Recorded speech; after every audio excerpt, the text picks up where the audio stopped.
objectively say that this is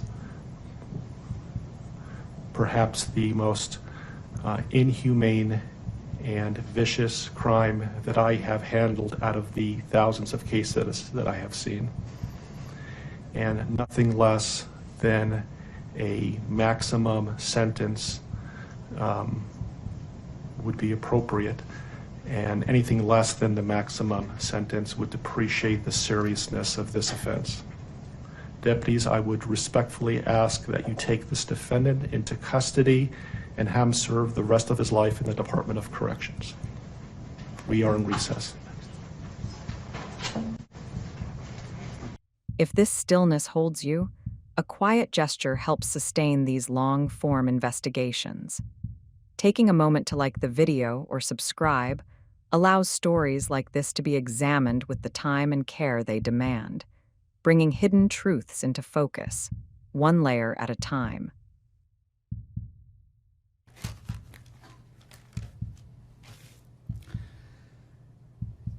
What I'd like to say to the court is that Shannon, Bella, and Nico are loving, caring people. They love life.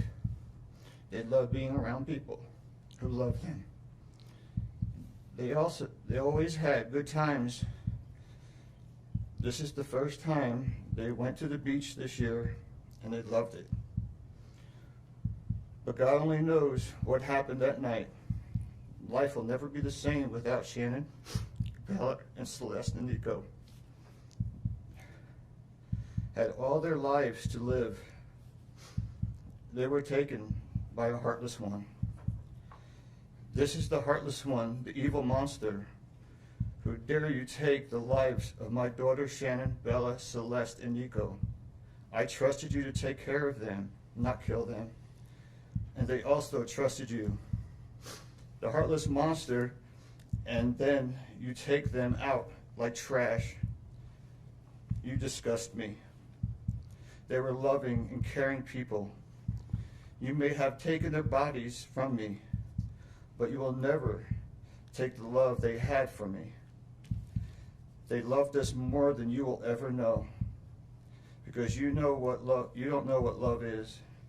Because if you did, you would not have killed them. You monster, thought you would get away with this. I don't know how. The cameras do not lie. You carry them out like trash of the house.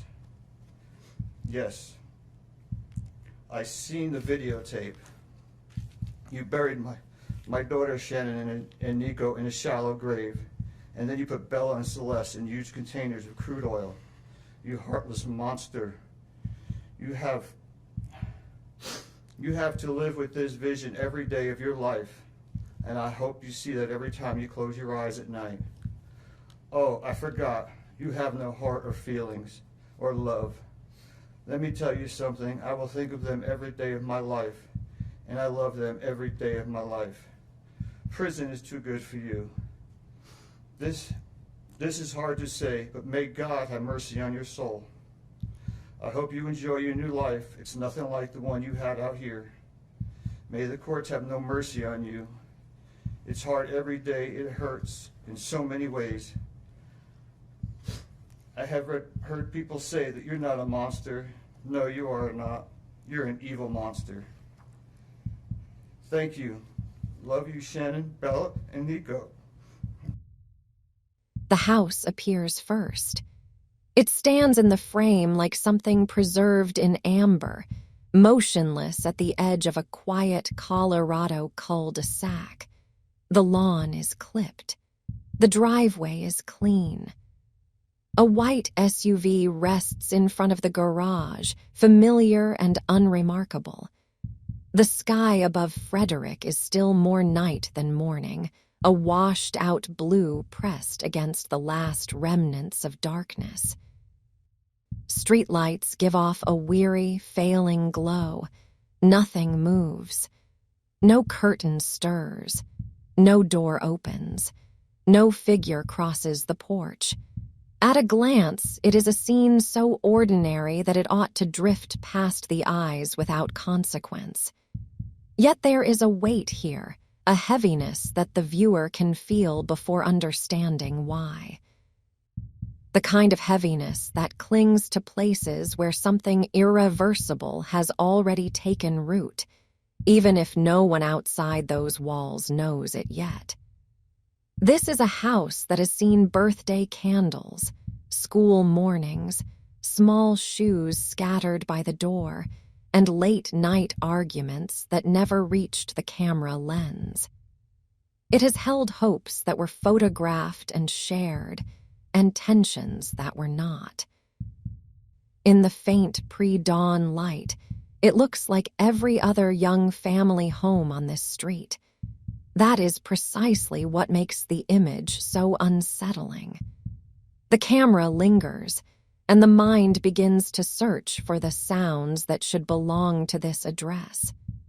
The high, sharp laughter of little girls, the quick, purposeful footsteps of a mother getting ready for the day, the low creak of stairs under tired adult feet, a television murmuring in another room. Instead, there is only silence and the occasional far-off hum of a passing car that does not slow down. From the outside, the house is intact. Inside, the story has already ruptured. Barely slept because I've been going through a lot of different emotions because I did not see this coming. You went from being my brother, my sister's protector, one of the most loved people in my family, to someone I will spend the rest of my life trying to understand. What gave you the right to put your hands on a woman, let alone my best friend, my beloved sister, your daughters, and your son? Why weren't they enough for you? In the blink of an eye, you took away my whole world, the people that mattered to me the most. Everything in my life I loved, your children. They trusted you. They loved you. They looked up to you because you promised to keep them safe. Instead, you turned on your family. My blood is boiling as I write these last words because they are the last you will ever hear from me. I can't even think of the right words to describe the betrayal and the hate I feel. And to be honest, you aren't even worth the time and effort it takes to put my pen to this paper. There isn't a day that goes by that I don't cry for my family. They were my whole world. All I do is ask myself why. Why would you do this? You don't deserve to be called a man. What kind of person slaughters the people that love them the most? Did you really think you would get away with this? Did you really think that this was your best option, to throw away your family like they were garbage? They deserve better and you know it. I hope you spend the rest of your life staring at the ceiling every night, being haunted by what you've done. None of us deserved this. Hearing my mother and father cry themselves to sleep in this hotel room causes me anguish that is beyond words. I can't describe how this feels, how badly my heart is breaking for my poor parents. We trusted you. You have taken away my family from this earth, but you can never take them from my heart. You took away my privilege of being an uncle to the most precious little girls I've ever known. I will never hear the words Uncle Frankie again, but you will never be called Dad again either. You'll never be able to put your hands on another woman, let alone my best friend, my beloved sister, and your son. I just can't comprehend how they weren't enough for you. Shanann, Bella, and Cece loved you more than anyone. You were their hero. How could you destroy the people who loved them the most? I pray that you never have a moment's peace or a good night's rest in the cage you'll spend every day of your life in. A cage you are privileged to live in because my family isn't evil like you. We begged the district attorney to spare your life because despite everything, we believe that no one has the right to take the life of another, even someone like you. I feel sorry for your family. I know the pain that they must feel knowing that they can't hug you, because that's how my mother, father, and I feel every time we cry for our family. Nothing hurts more than watching or hearing my family weep for their loved ones. I just wish that I could tell that you would tell the truth, but I know that that is asking for more than you are capable of. I stayed up all night writing this statement. I don't sleep because of you. My life will never be the same because of you, but at least my conscience is clear. I get to live free, but I can't say the same for you. I haven't slept in 2 days because I've been anxiously waiting for this moment, the moment I get to tell you how I feel, how this has affected my family and I. My family and I can finally grieve after today. If anything, we will come out of this stronger today than we were before, and we will continue to pray for your family. Sincerely, Frankie Rusick. Thank you, Jameson. The question begins to form in the viewer's mind, uninvited but unavoidable. How does a place built for safety and family become, in a single night, the setting of an almost unimaginable betrayal? To answer that question, the lens pulls back and time begins to unwind. Frederick sits on the northern edge of Colorado's Front Range, where suburbs have pushed outward into former fields and open land. The mountains are visible in the distance, blue and jagged on clear days, but life here is not about the high peaks. It is about cul-de-sacs, starter homes, school districts, and commutes that pull residents toward energy companies, warehouses, offices, and job sites scattered across the plains. Developments like this one rose quickly in the years after the financial crisis. New houses marched along curved streets in careful, repetitive patterns. Beige, gray, and soft brown exteriors offered a promise, stability, predictability, the respectable ideal of a young family's home. This neighborhood was built around that promise. Many who moved here did so with the same thought in mind: this is where life will finally settle into place. Among them, the Watts family seemed to fit perfectly into the design. At the center of the family was a woman whose energy filled any room she entered. She had fought her way through illness and hardship before arriving here, carrying with her a fierce determination to shape a better future than the past had offered. She embraced social media not as a casual hobby, but as a stage on which she could present her resilience to the world. Photos, videos, carefully composed posts all presented an image of a life reclaimed and rebuilt. 2 little girls came into that life in quick succession, their faces bright with the easy trust of children who believe their world is stable. They wore matching outfits, clutched stuffed animals, danced in living rooms, climbed into their parents' arms. They were documented constantly, their childhood captured in pixels and compressed into short clips that friends, extended family, and strangers could watch again and again. The man at the edge of those frames appeared, for a time, to be the quiet anchor to all of this motion. He stood behind birthday cakes, beside hospital beds, on front porches. His smile was smaller, his presence less expressive, but he was there. He worked in the oil and gas industry, driving out before sunrise to remote sites where metal tanks rose against the open sky and where long stretches of the day passed in solitude. For a while, the visible narrative of the family was straightforward. A couple who had weathered early challenges. 2 children who seemed adored. A house in a new subdivision that spoke of arrival, of progress, of having reached a place that others might envy. The invisible narrative was more complicated. Debt rested heavily on this household long before the viewer ever sees its exterior. Medical bills, living expenses, miscalculations, and the sheer weight of trying to sustain a particular level of life began to press in. Bankruptcy had already left its mark years earlier. The house itself, with its wide entryway and neutral walls, came with a mortgage that demanded steady, dependable payment. Every month, the numbers had to line up for this image of stability to remain intact. The wife pushed herself, not only as a mother, but as a salesperson in a company built on constant optimism. The brand she embraced depended on belief in health products, in transformation, in financial freedom. Her work required her to be visible, to be upbeat, to show success in a way that others would want to emulate. The pressure to maintain that image did not disappear when the camera turned off.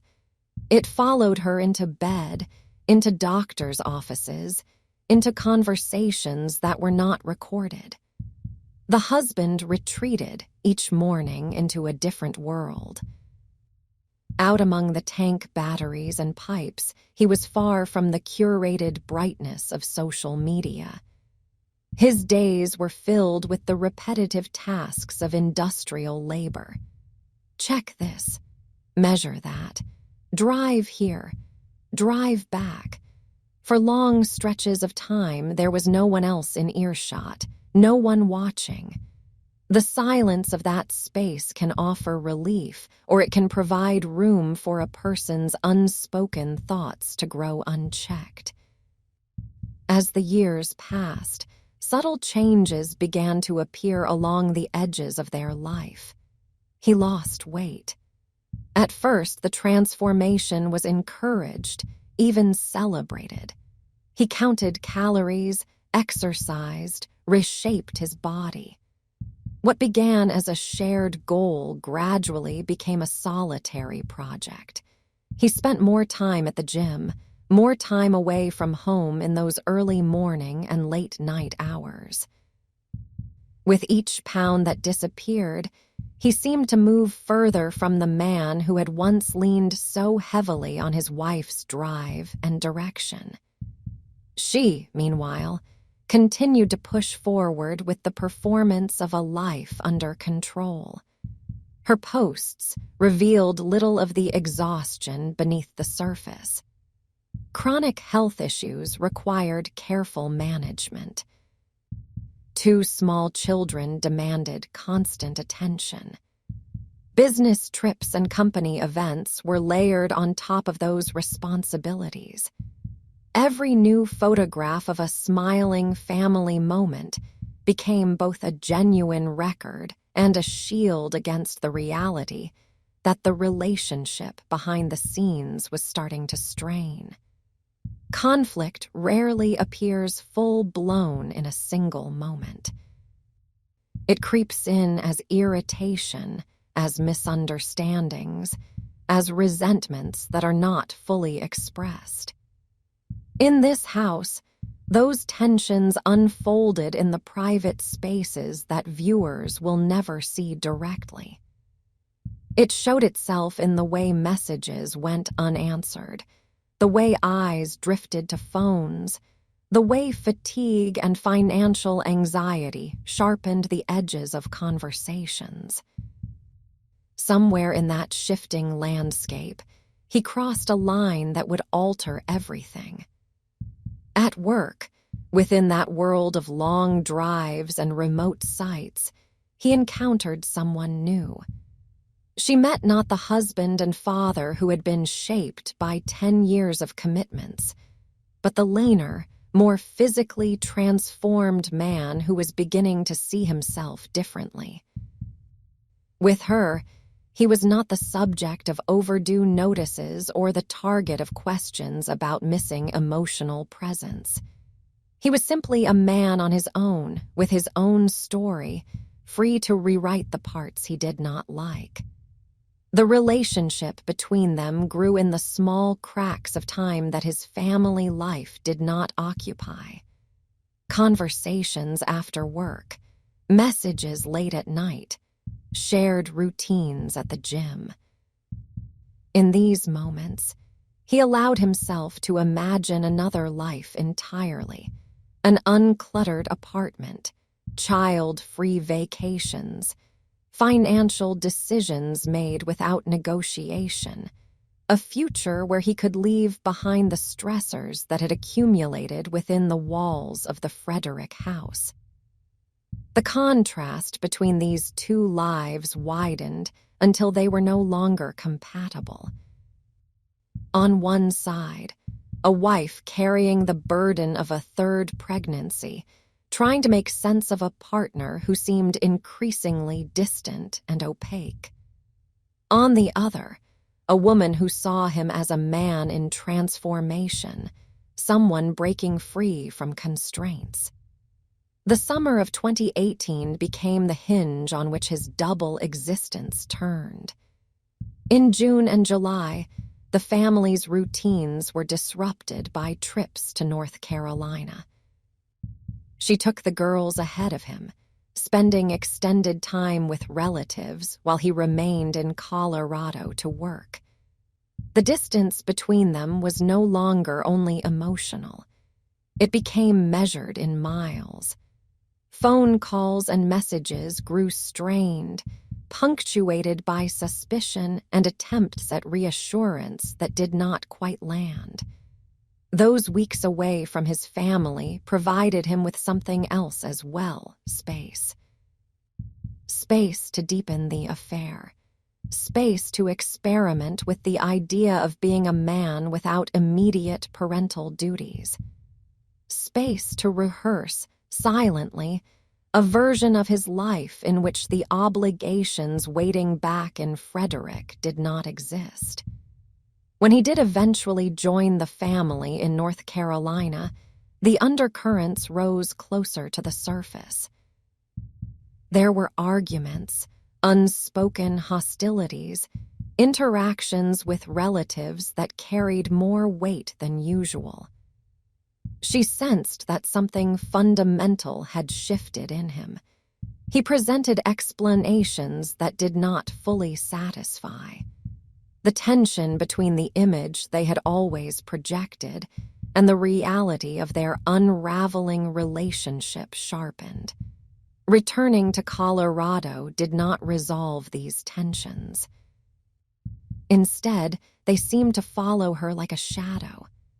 A brief work trip took her to Arizona in August, a network marketing event designed around positivity and possibility. Photographs from that weekend show her surrounded by colleagues, smiling under bright lights, engaging in the rituals of motivation and affirmation that defined her professional world. On the surface, these images suggest empowerment. Underneath, they belong to a woman who would return home to a husband who had mentally moved further than she could know. Back in Colorado, while she was away, his private life advanced again. He had dinners, outings, and nights with the other woman that belonged to this new identity he was trying on. He spoke of separation and new beginnings in hypothetical terms, but those hypotheticals began to crystallize inside his mind. The last full day of her life unfolded in two entirely different emotional climates. In Arizona, she navigated flights, hotel rooms, presentations, and the ever-present demand to broadcast positivity. In Colorado, her husband allowed himself to inhabit his imagined future more fully, one in which he was no longer tethered to the complicated web of obligations that awaited her return. On the night of August 12, her journey home began. Airports at that hour contain a specific kind of fatigue. People slump in plastic seats under harsh fluorescent lights, waiting for planes that are delayed just enough to fray tempers. She moved through that environment with the practiced determination of a woman used to traveling while balancing other responsibilities. Her phone held messages, reminders, small fragments of domestic life that would resume upon landing. The last security cameras outside the family's control captured her in transit, walking down corridors, approaching baggage claim, meeting a friend who had driven out to pick her up, none of those images reveal what she was thinking. They only show a pregnant mother, late at night, heading back toward a life that she still believed she could stabilize. The drive from the airport to Frederick cut through the darkness of the Front Range, past empty parking lots and quiet subdivisions. As the car approached the neighborhood, streetlights thinned and the houses grew more familiar. The friend pulled into the driveway, the white SUV still sitting outside the garage, the front of the house unlit.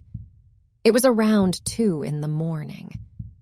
She stepped out, retrieved her bag, and walked up to the front door. The friend watched her go in, then drove away, unaware that this was the final time anyone outside that marriage would see her alive. The door closed behind her. The sound would have echoed softly through the front hall, past the stairs, along the corridor that led to the master bedroom. The children were asleep upstairs, bodies curled under blankets, breaths shallow and even. He was inside the house, waiting, with a decision already formed in ways he had not admitted to anyone. The hours between her stepping over that threshold and the first light of the next morning are the darkest part of this story, both literally and figuratively. They unfolded in shadows, in whispered movements, in a space that only 2 adults occupied. There are no recordings of what was said, no witnesses to the expressions that passed across their faces. What exists instead is the aftermath, and from that aftermath, an outline of what must have occurred. By then, the relationship stood on the edge of a precipice. She had sensed his withdrawal and had been pushing for clarity.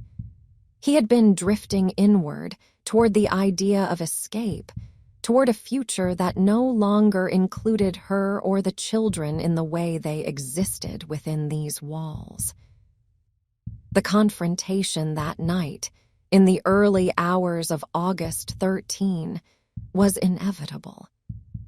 It was the collision point between her determination to salvage their family and his determination to step out of it.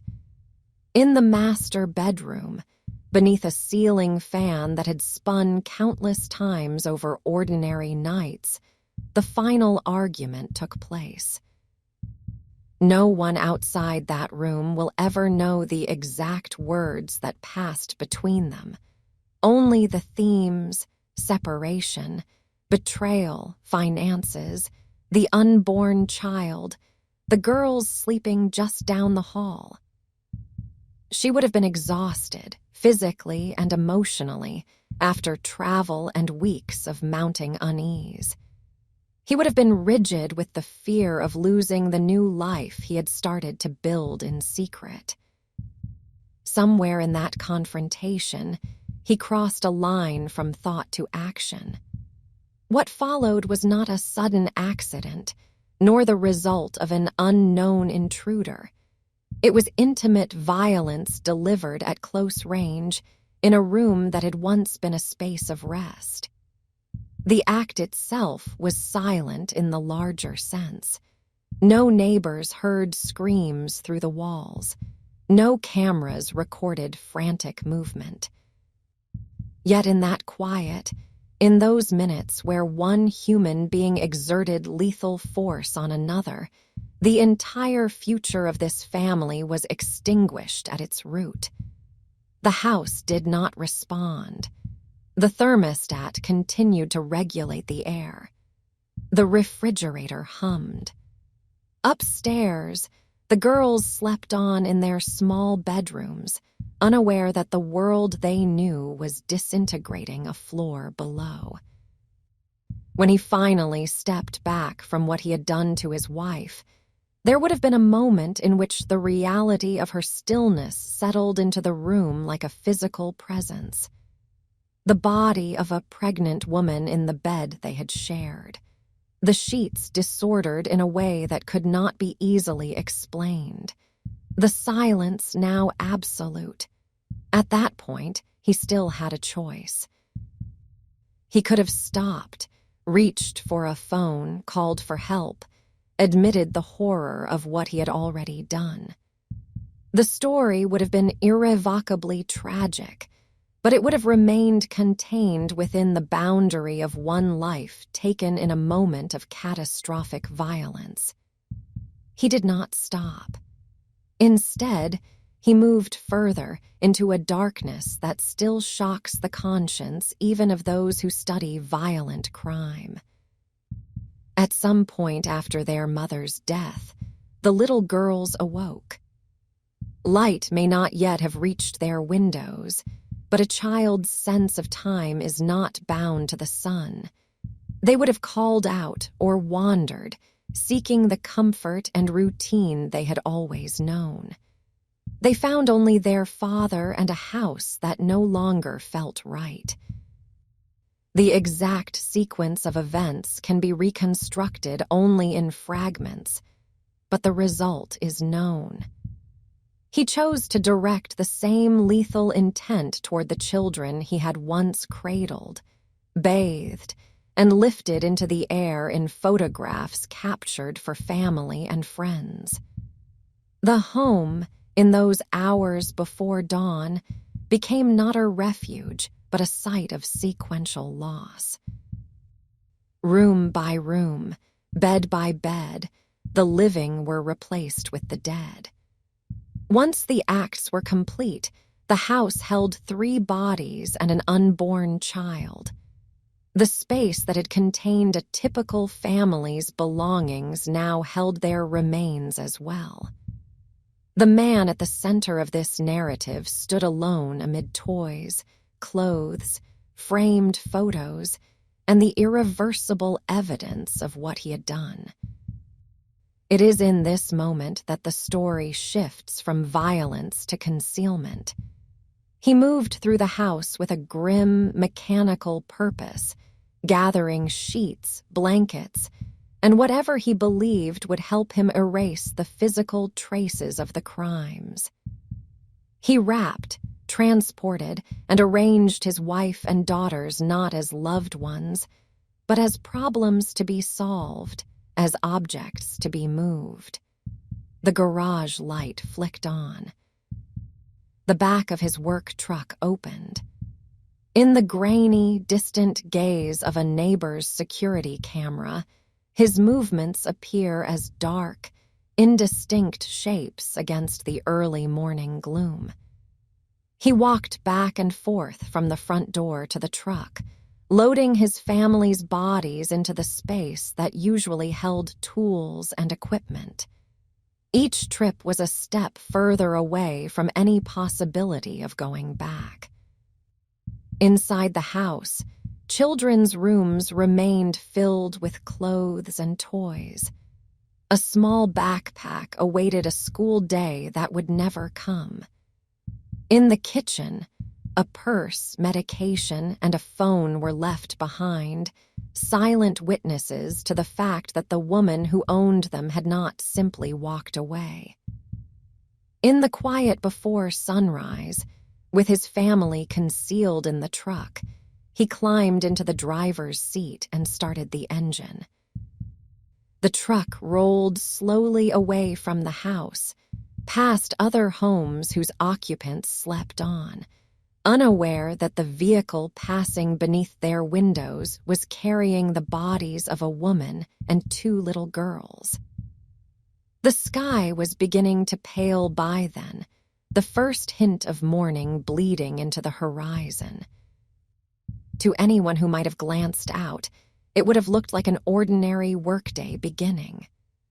He drove toward a site he knew well, a remote oil location far from the subdivision's manicured lawns, where the land opened into a mixture of scrub, dirt, and industrial structures.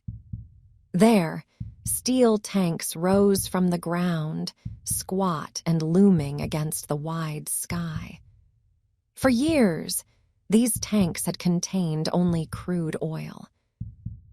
On that morning, he decided they would contain something else. The road to the site was mostly empty. Power lines marched alongside the asphalt. Fences bordered properties that stretched into distance. In that isolation, he had time to consider his actions, to reconsider, to turn back if any part of him remained tethered to the moral reality of what he had done. He did not turn back. At the least, he parked the truck and stepped out into the thin morning air.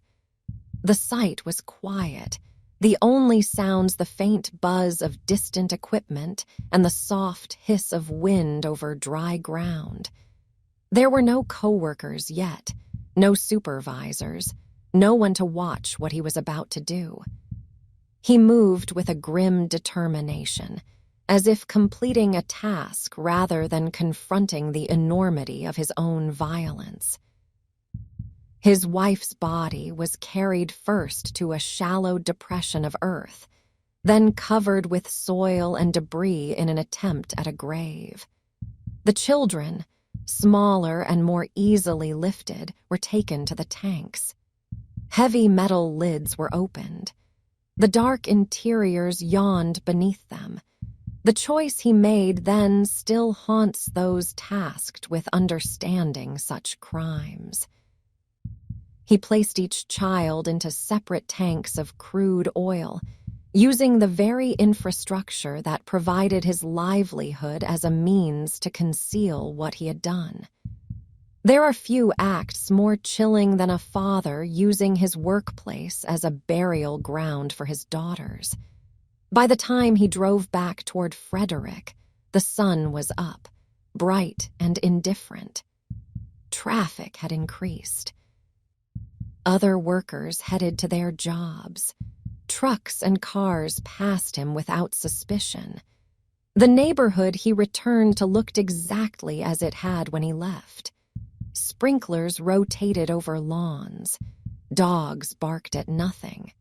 The houses waited, blinds drawn, for their occupants to begin the day. He pulled into the driveway of the now empty home and walked inside.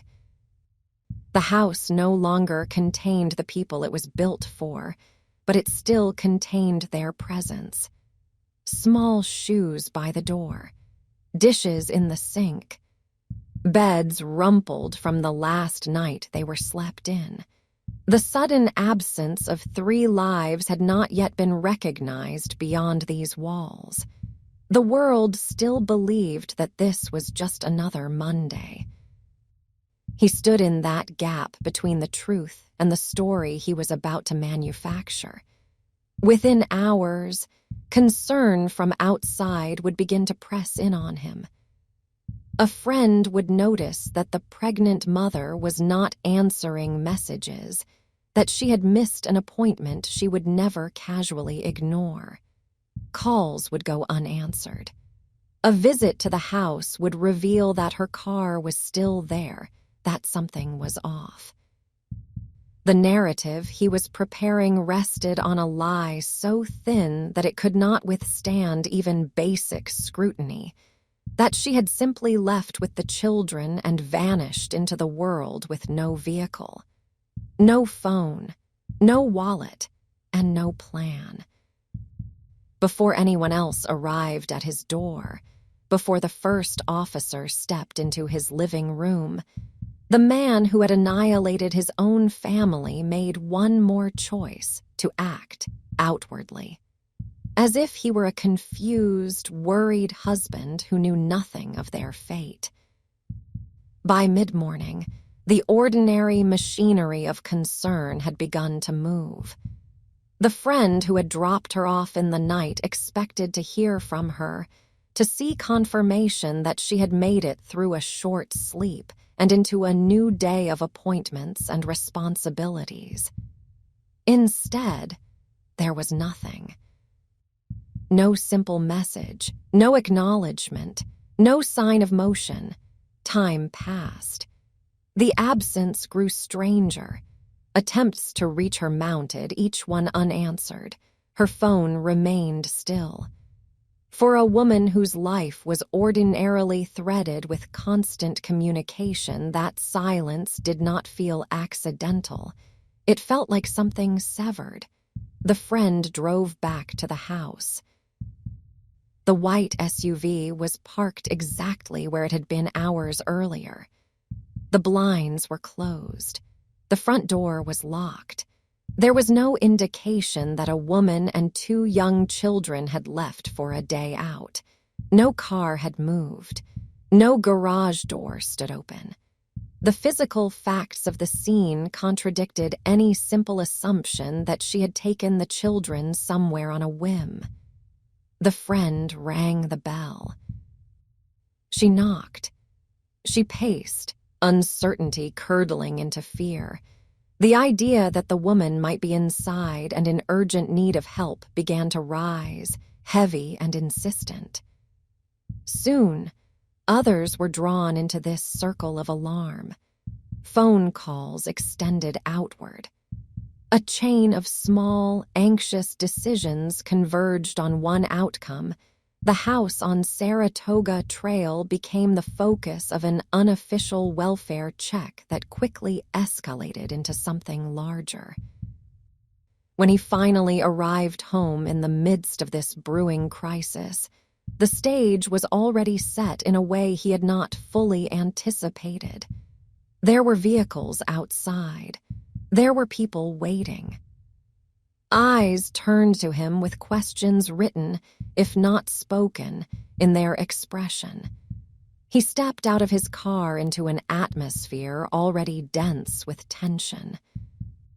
From that moment forward, every movement of his body, every shift of his gaze, every gesture would be scrutinized.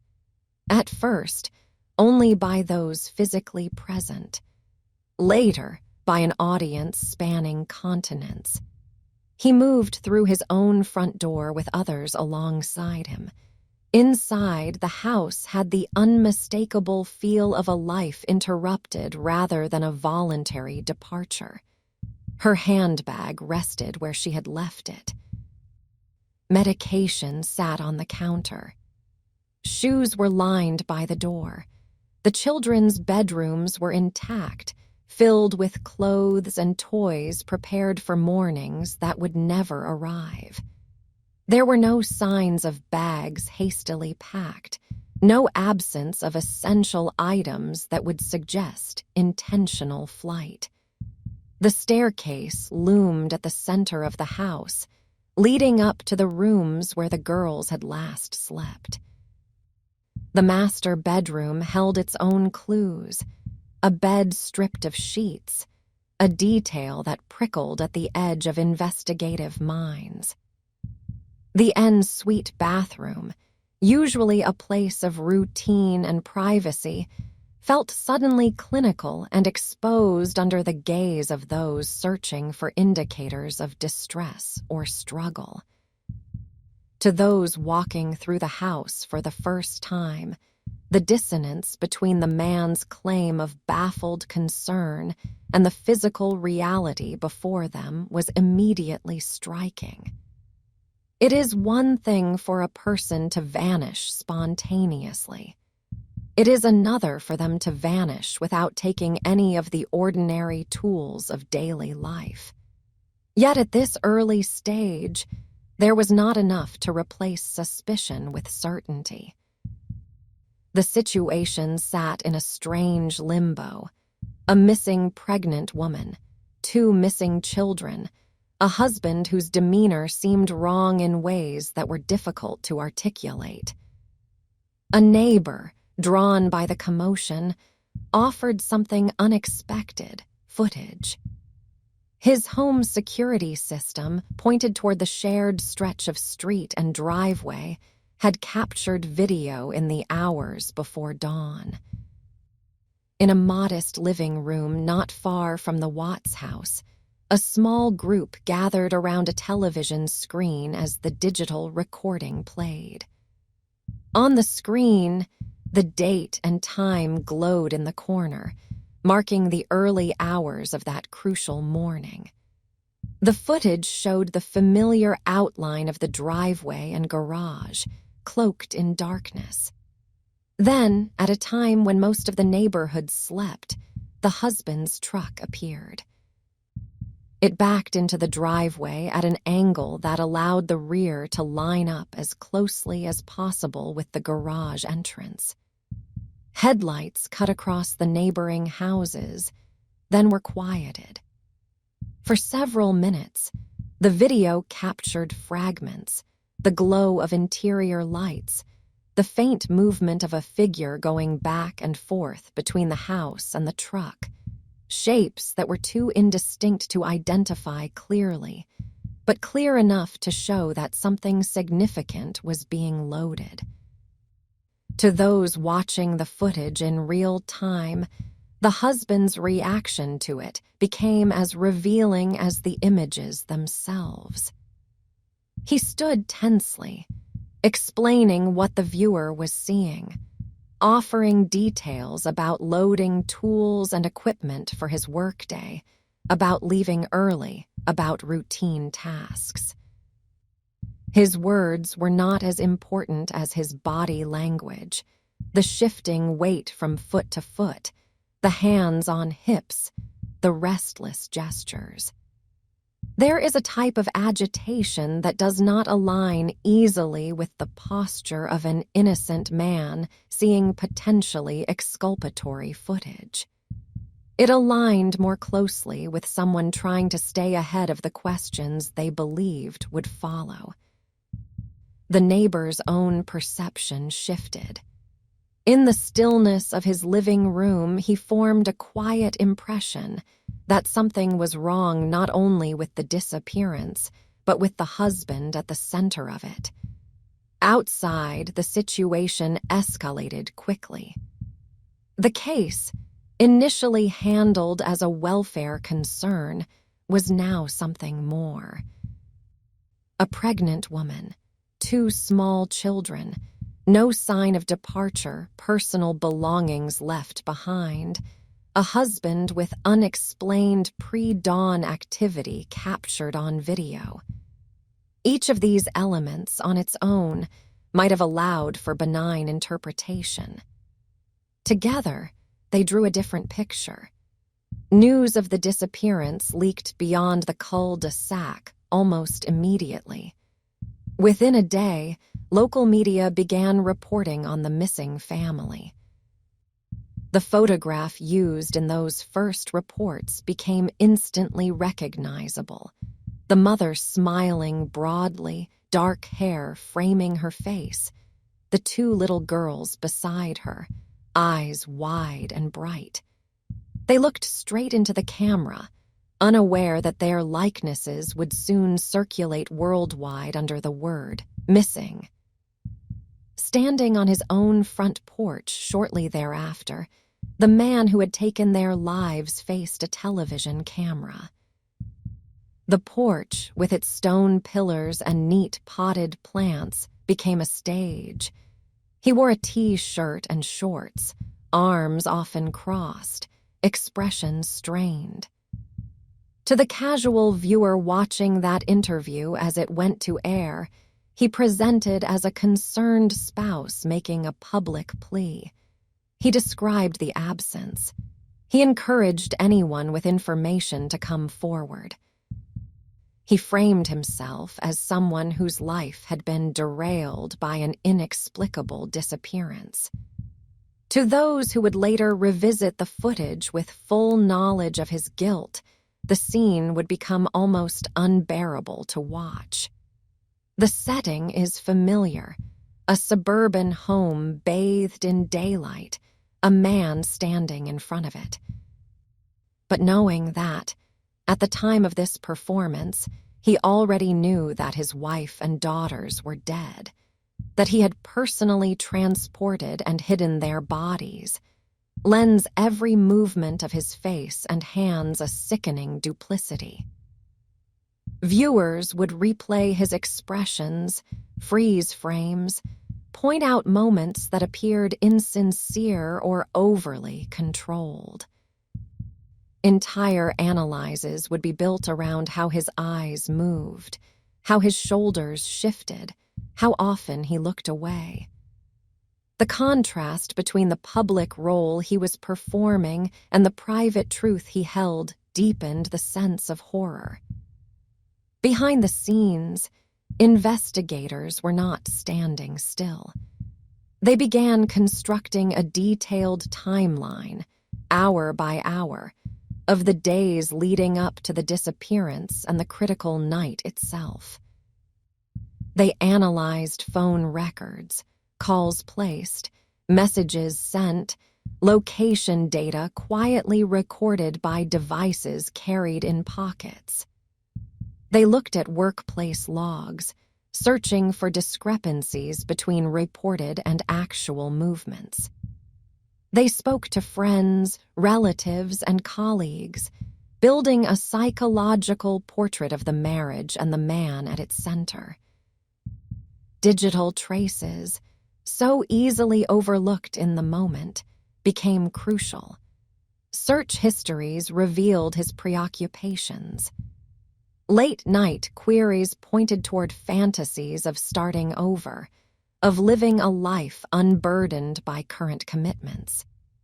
Credits, cards, and bank records painted a picture of financial strain and of expenditures that did not always align with a stable, unified household. Location information placed his phone in places that required explanation.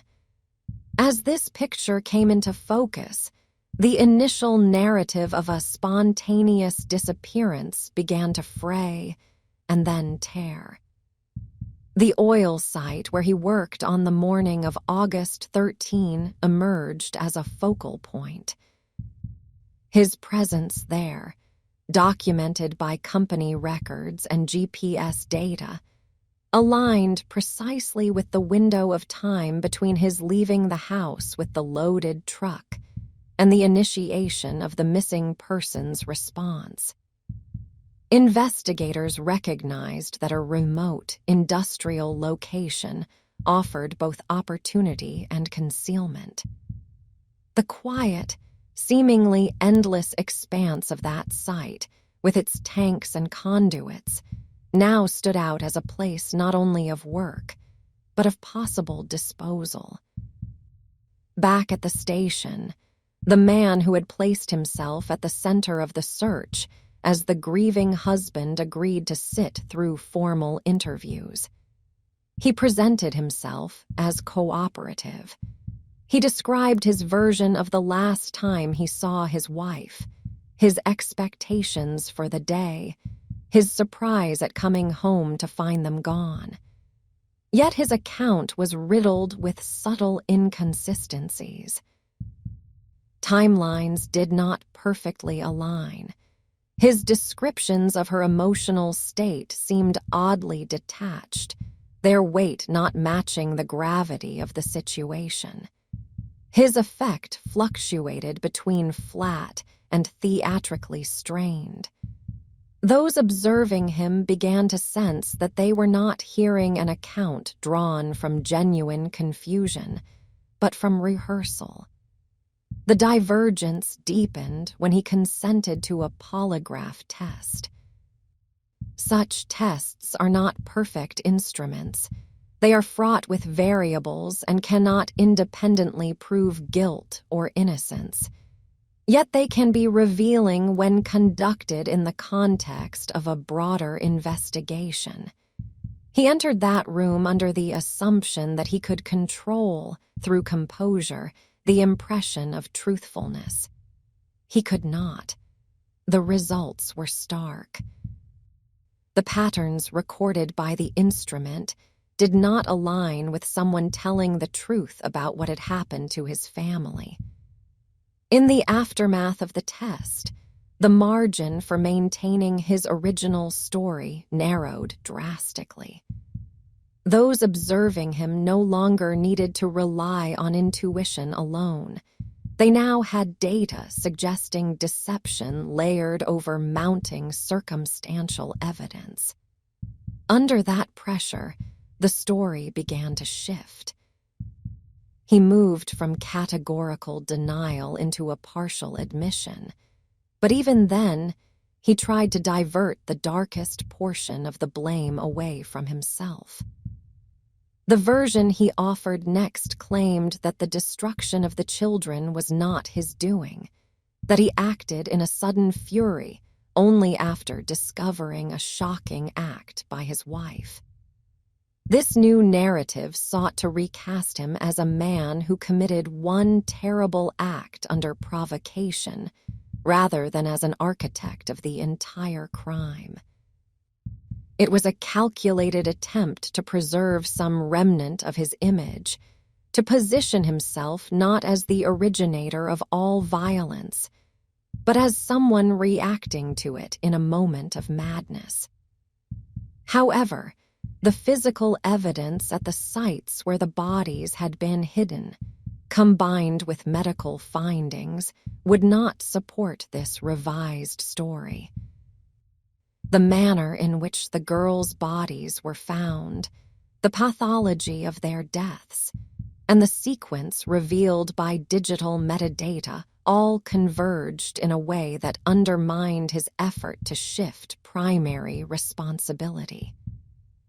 It became increasingly clear that there was no version of events in which he was anything other than the primary and deliberate agent of all 4 deaths. Search teams reached the oil site, moving carefully over the bare, exposed ground and around the looming tanks strewn across the property. In the vast, indifferent air of the open land, they began the grim work of locating and recovering the remains of the missing family. They found the shallow grave first. Beneath layers of soil and sparse vegetation lay the body of the woman whose photographs had circulated widely in the days prior. She was removed with care, each motion deliberate, documented, bearing not only the marks of the fatal assault but the indignity of hurried burial. The tanks required even greater care and resolve. Heavy lids were opened. Equipment was brought in. Personnel tasked with extraction confronted a scene few were prepared to witness: the small, delicate forms of children immersed in a substance never intended to touch human skin.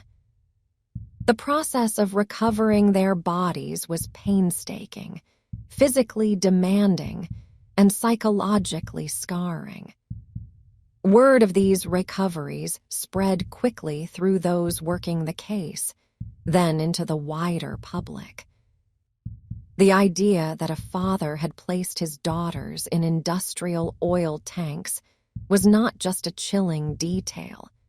It became a central symbol of the ruthlessness with which he had treated their bodies, reducing them from cherished children to obstacles he needed to hide. In the days that followed, the narrative of a missing family collapsed entirely, replaced by the narrative of a solved but incomprehensible crime. Formal charges followed, multiple counts of first-degree murder, unlawful termination of a pregnancy, and tampering with bodies. The list of accusations encapsulated in legal language what had already become clear in human terms: that a man had systematically extinguished his entire immediate family for reasons that could never truly justify the magnitude of the act. As he appeared in court for the first time, the viewing public saw a very different figure from the man on his front porch. Gone was the carefully chosen T-shirt and familiar setting of his home. In its place were the standard garments of incarceration: jumpsuit, shackles, the controlled environment of a courtroom. He sat at a table with lawyers on either side, head sometimes lowered, expression difficult to read.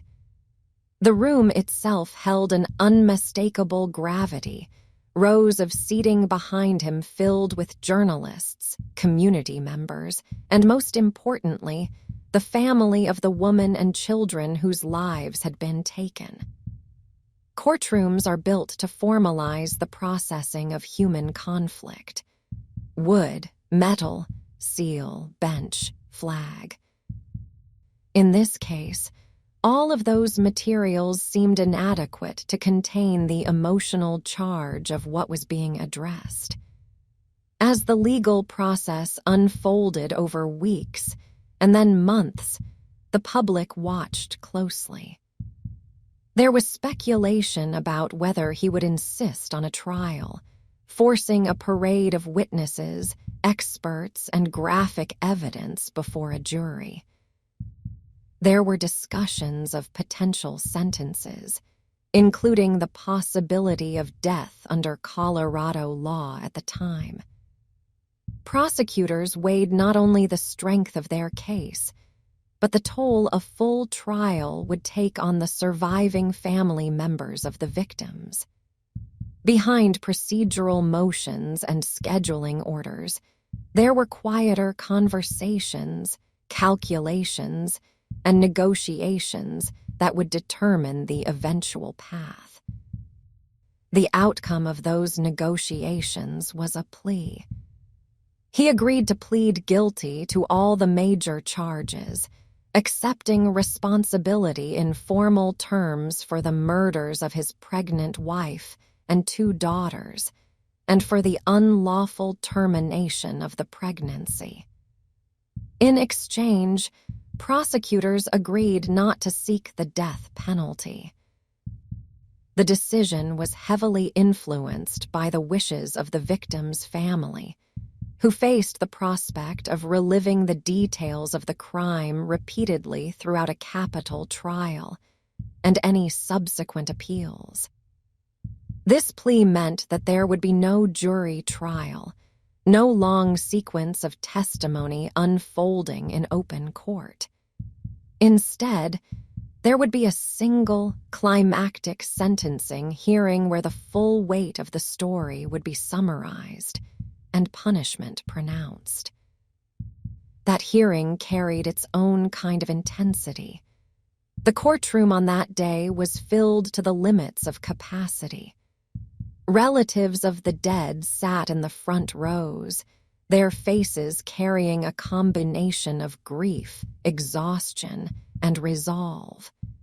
Behind them, members of the public and media crowded in, drawn by the enormity of the case. Officers stood along the walls. The defendant sat in his designated place, hands bound, listening to the legal formalities that would determine the rest of his life. The judge recited the charges and confirmed the plea.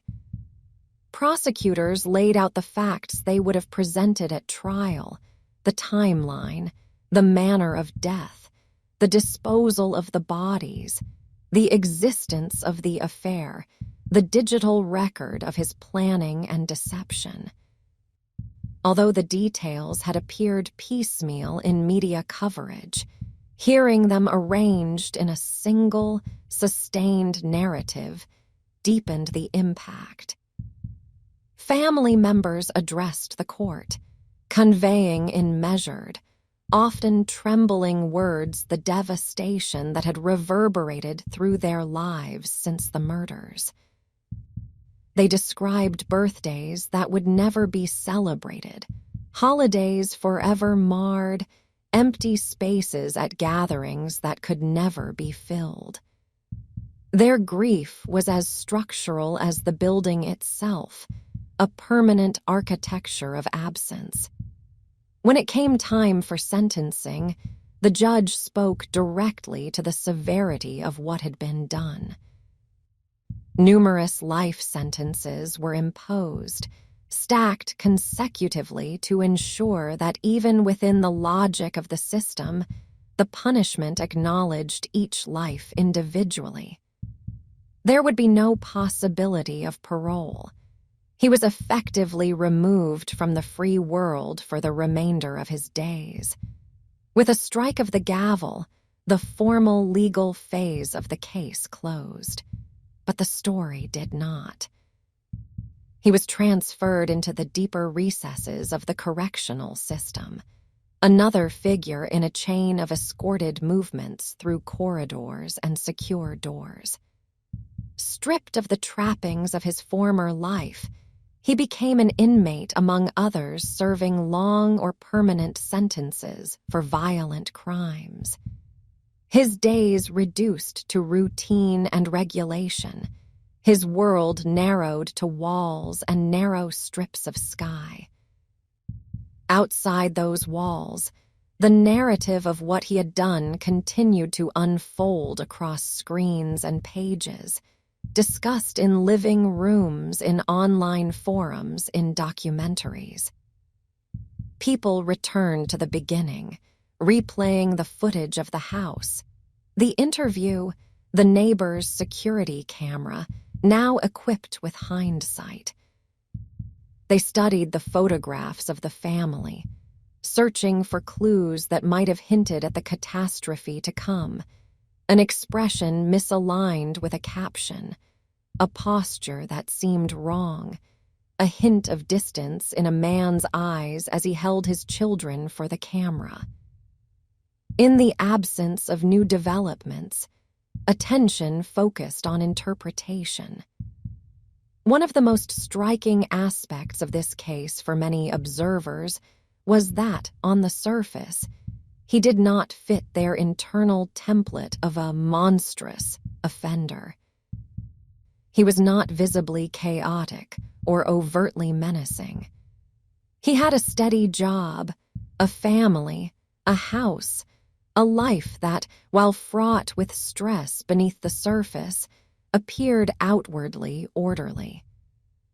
That disjunction became one of the central reasons the case continued to exert such a powerful hold on public imagination.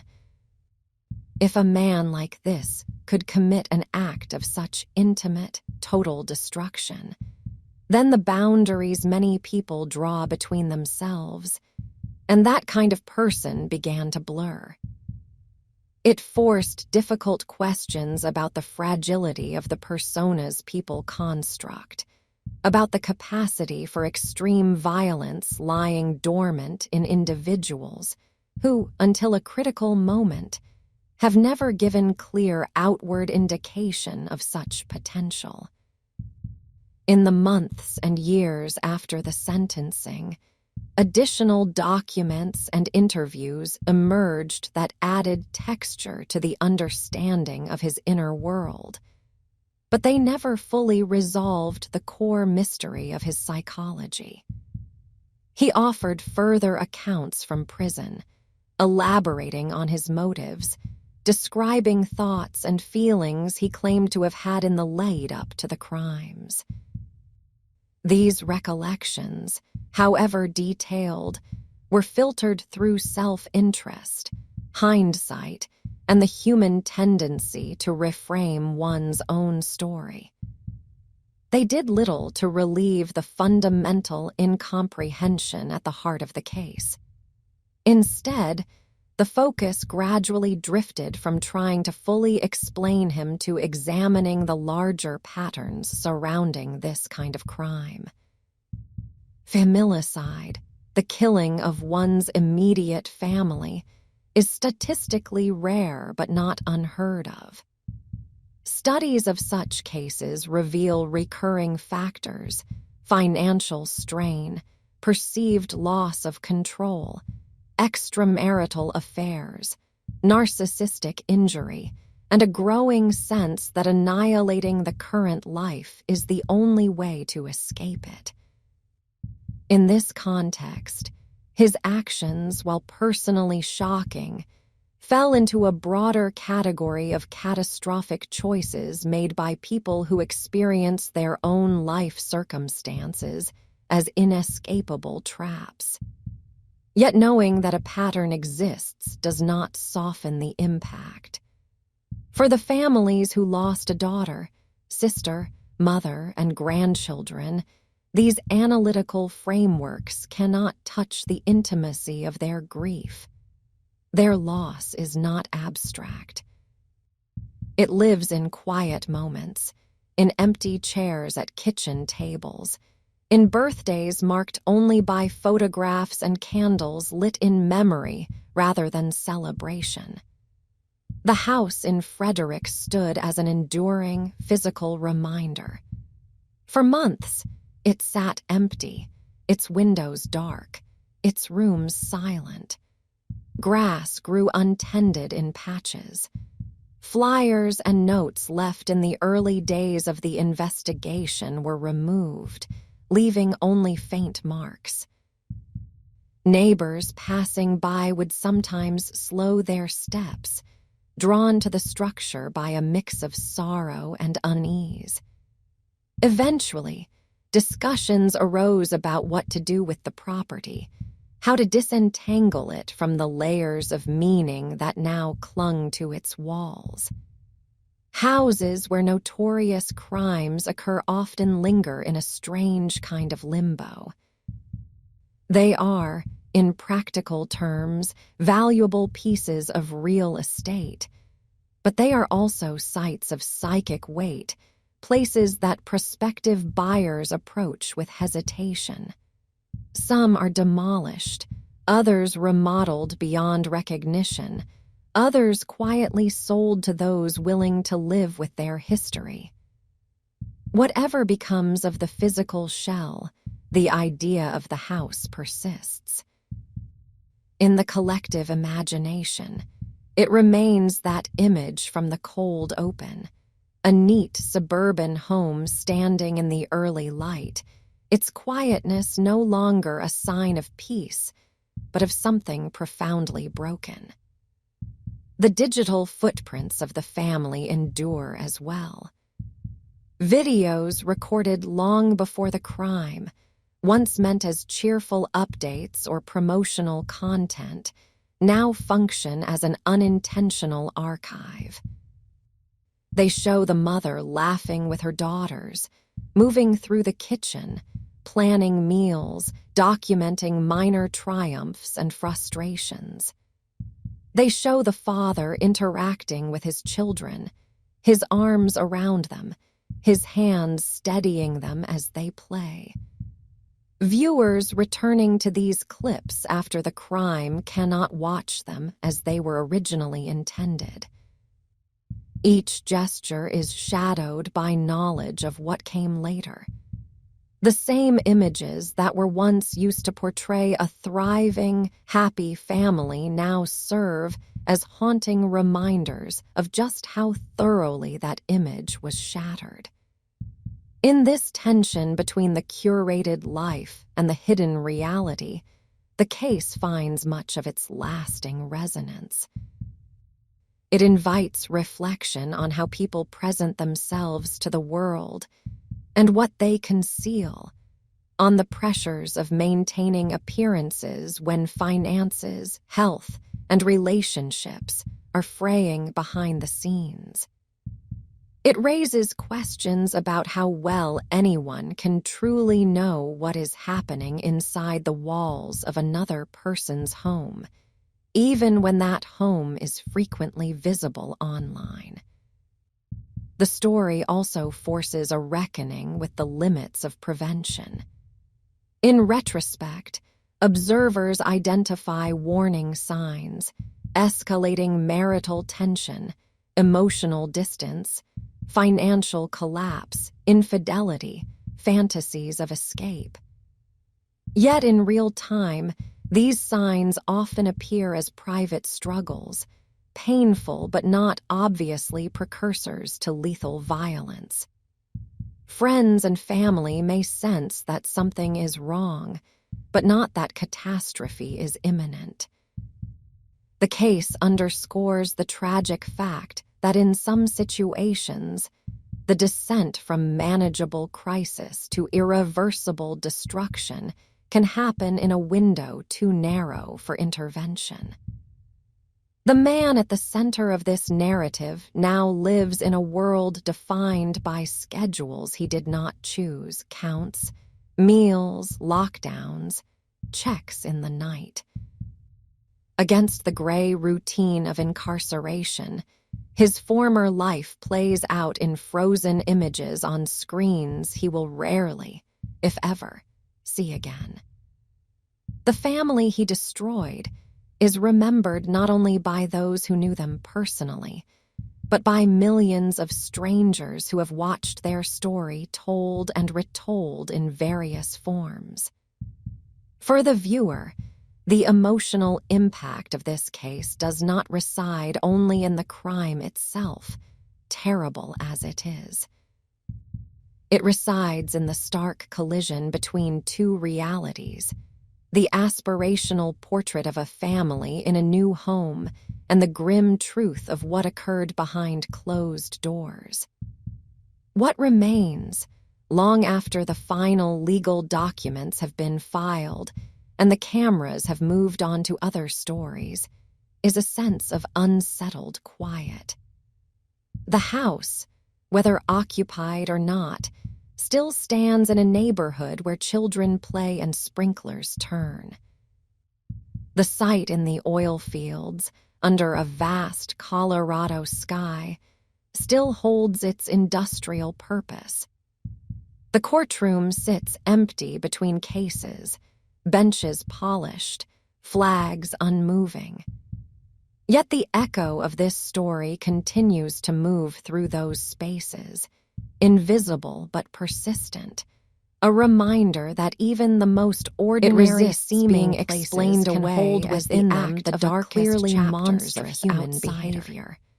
It resists being folded comfortably into narratives about obvious danger signs or inevitable collapse.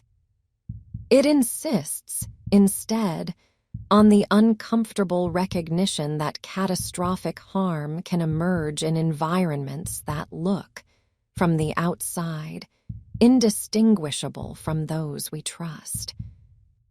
On some evenings, long after the peak of public attention, the house in Frederick sits under a dark sky not unlike the one that framed the opening image of this narrative. Streetlights cast familiar pools of illumination. Cars come and go. Somewhere nearby, a child laughs, or a dog barks, or a television glows in a living room. The world goes on, layered with millions of private stories, most of which will never intersect with criminal justice or public record. In one of those stories, in one house, at one moment in time, the thread of an entire family's life was cut by the person meant to guard it. What remains for those who have witnessed the telling of that story is a heightened awareness of both fragility and responsibility, an understanding that the structures of trust and safety in any home depend not only on external appearances, but on the unseen moral and emotional choices made by the people inside. The morning air had a sharpness to it, the kind of bite that comes when the world seems too still. The kind of morning that doesn't announce itself, it simply arrives. It was the kind of day that felt like any other, but in the depths of its silence, there was a subtle tension, a tension no one could name, yet it hung in the corners of every room. Chris Watts had always been good at blending into the background. To those around him, he was a husband, a father, a man of routine. He wore his responsibilities like a second skin, a suit of normalcy no one ever questioned. The neighborhood knew him as someone who worked hard, kept to himself, and took care of his family. He was, on the surface, as ordinary as they come, but that morning was different. The day would unfold slowly, but its ripples would stretch far beyond the confines of that house, that street, that quiet suburban corner. No one could have predicted the darkness that would soon overshadow everything.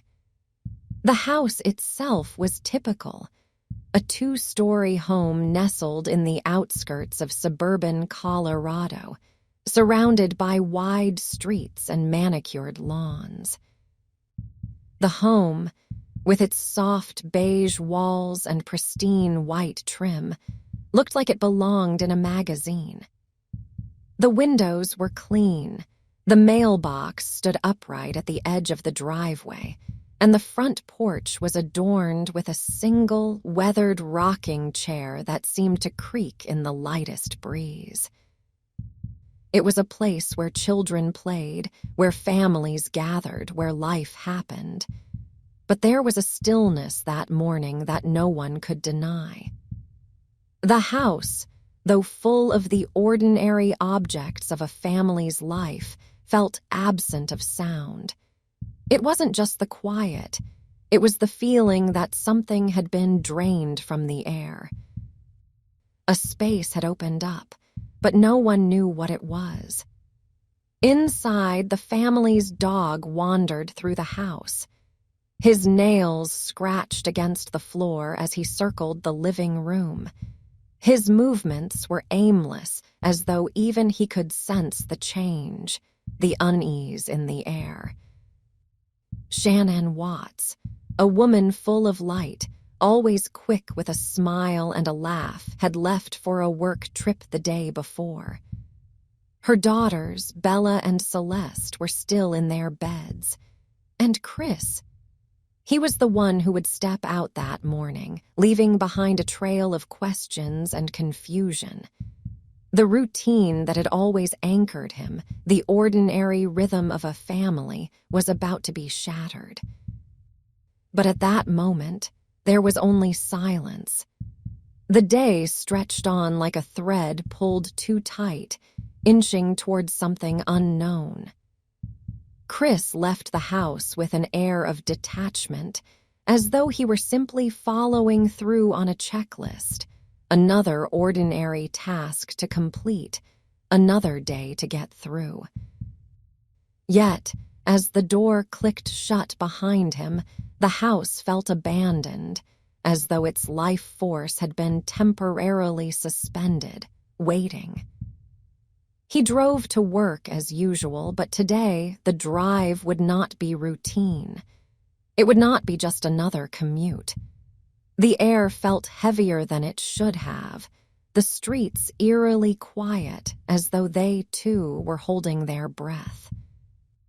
It was only later, as evening began to settle in, that the first crack in the facade appeared. Neighbors began to notice. The Watts home, which was usually full of life, remained still. The dog, still at home, was left to roam the yard, restless. The lights in the windows that were normally a beacon of family activity were dim, almost completely out. No movement. No sounds of laughter, no hurried steps down the stairs, no shuffling through the kitchen. It wasn't like them, and so the whispers began. It was subtle at first. A glance, a questioning look, an odd feeling. But it was enough for someone to check in, to make sure everything was all right. And it was in that moment, in the quiet of an ordinary day gone wrong, that the first sign of trouble appeared, just as unremarkable as the house that had once been so full of life, and yet far more foreboding. But the story, for now, remained locked within the walls of that house. The questions, the confusion, would wait for the right time to reveal themselves. And in those moments of waiting, the weight of the silence began to grow, as if everything around them, the walls, the floors, the very air itself, knew what was coming. But no one could have guessed just how quickly that weight would pull everything into darkness. In the coming hours, the first of the many puzzles would begin to emerge. A missing person, a call to a friend, a door left unlocked. These pieces, these small, inconsequential details, would slowly come together, each one feeding into the growing uncertainty. And with each passing moment, the normal world, the one everyone thought they knew, began to unravel. The unraveling did not arrive with a single dramatic gesture. It came instead in small, insistent increments, unanswered messages, appointments missed, routines broken without explanation. By early afternoon, the pattern had become impossible for those close to the family to ignore. Shannon was not someone who disappeared quietly into the margins of a day. Her life was built on contact, on constant communication, on a steady stream of confirmations and reassurances. She responded. She checked in. She accounted for her whereabouts because so many people in business and in family depended on her reliability. When the calls went to voicemail, the texts remained unread, and the simple, habitual acknowledgments failed to arrive. Unease hardened into alarm. The friend who had watched her cross that threshold in the early hours felt the first sustained pull of dread. There is a particular kind of anxiety reserved for those who have seen someone alive shortly before they vanish from contact. It carries a private accusation. If something terrible has happened, it happened just beyond the last moment of shared vision. That knowledge compels action. She returned to the house. The SUV was still there, fixed in its familiar place as though pinned to the driveway. Curtains remained drawn. There were no signs of movement inside. The front door did not open to the sound of a tired mother apologizing for missed calls. The porch, which had so often served as a passage between public and private space, now felt like a barrier. Time stretched in the strangest way in that small square of concrete.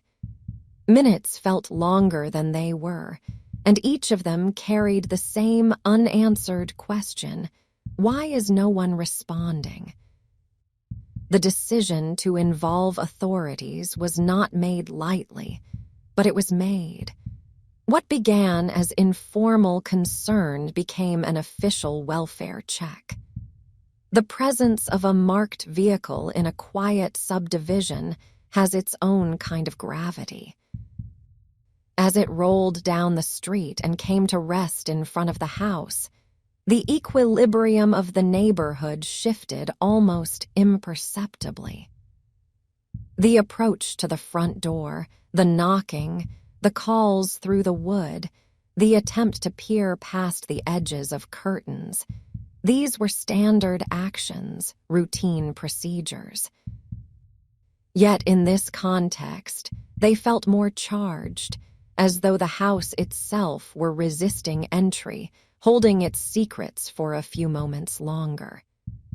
The interior, once opened, offered no scenes of visible chaos. There was no overturned furniture, no obvious signs of struggle. Instead, the disturbance announced itself in what was left behind. Her purse rested where she would naturally keep it.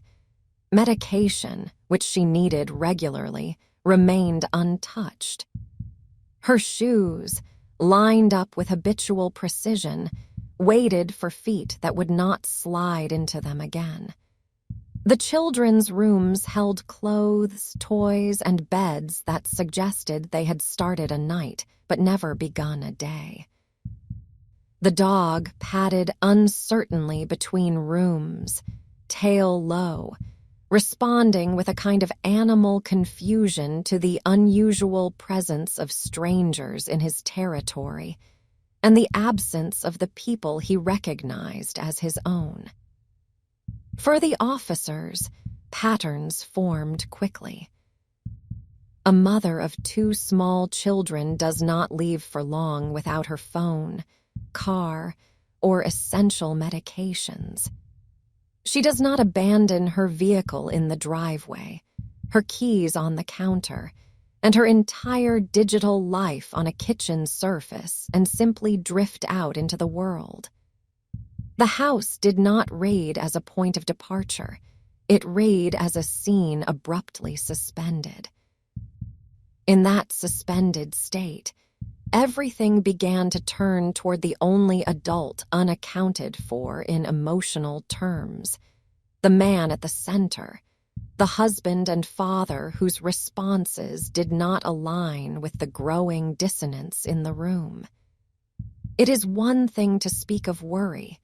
It is another to inhabit it.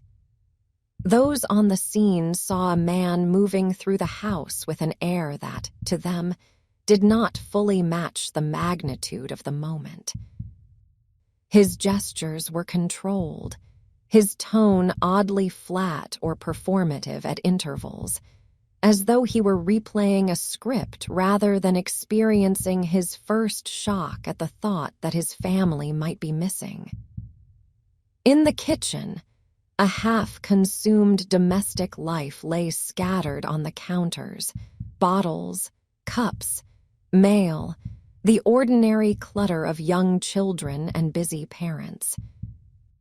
On the staircase and in the upper rooms, the remnants of recent habitation were everywhere.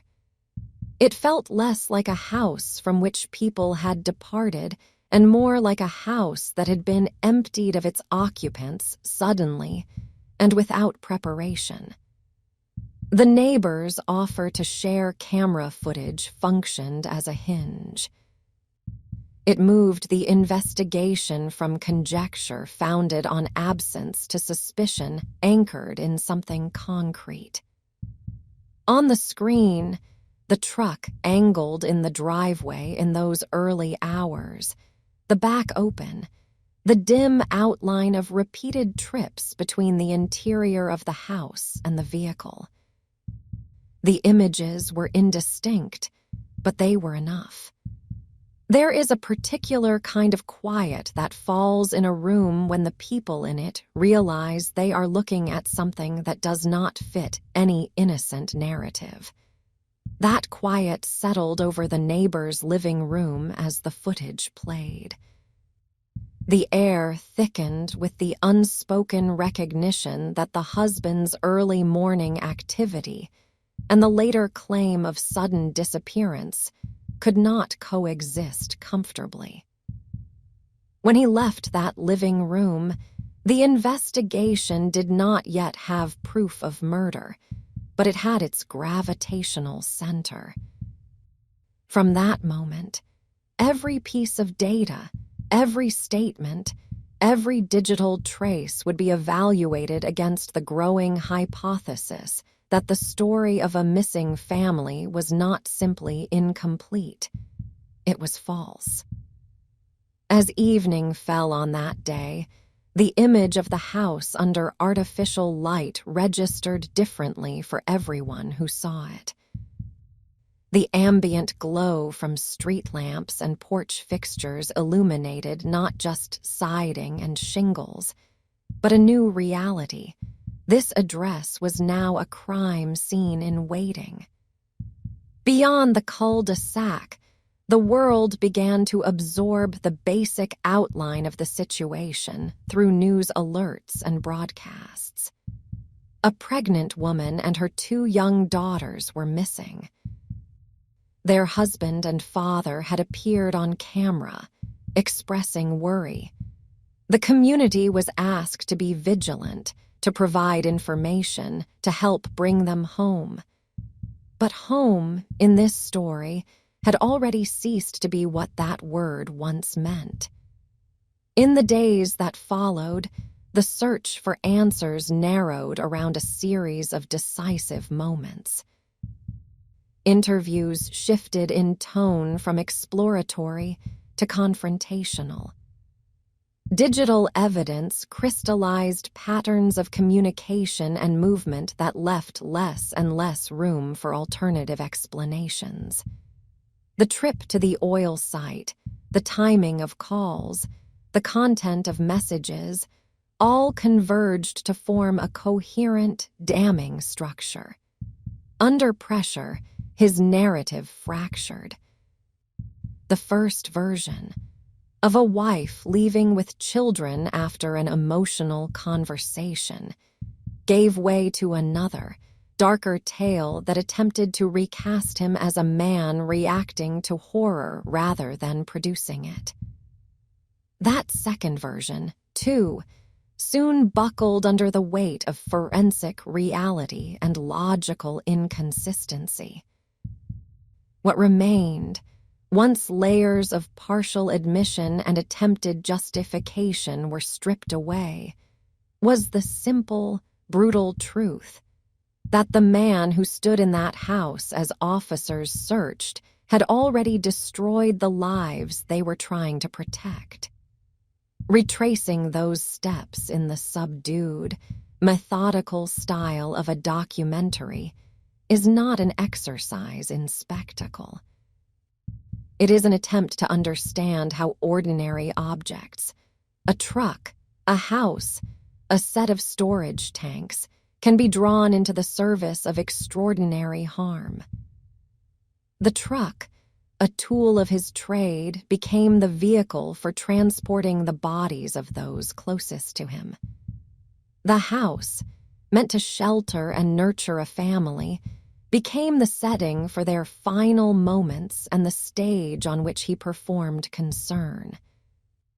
The oil site, designed for extraction and storage, became a clandestine graveyard with no markers, hidden beneath distances and industrial anonymity. And above all these physical spaces, there hovered the intangible architecture of the narrative he constructed and then watched collapse. A story of sudden vanishing, a performance of shock and distress, a web of explanations that could not withstand sustained scrutiny. In the end, the pieces of the puzzle did not click into place with the satisfying certainty of fiction. They formed, instead, a grim mosaic, consistent enough to support conviction and sentencing, yet still leaving untouched regions of interiority, spaces in his mind that remain inaccessible. The unraveling that began with missed calls and an unmoving SUV thus extended far beyond that first day. It spread into courtrooms and interviews, into family homes and public discourse, into the inner lives of those who encountered the case and found themselves unable to shake its implications.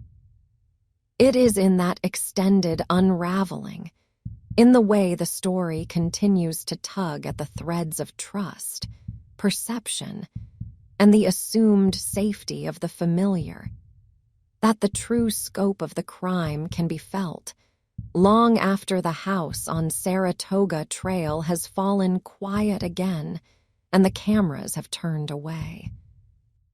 In the quieter phase that followed, when the story had completed its initial arc through investigation and punishment, there emerged a subtler transformation among those who lived closest to its epicenter.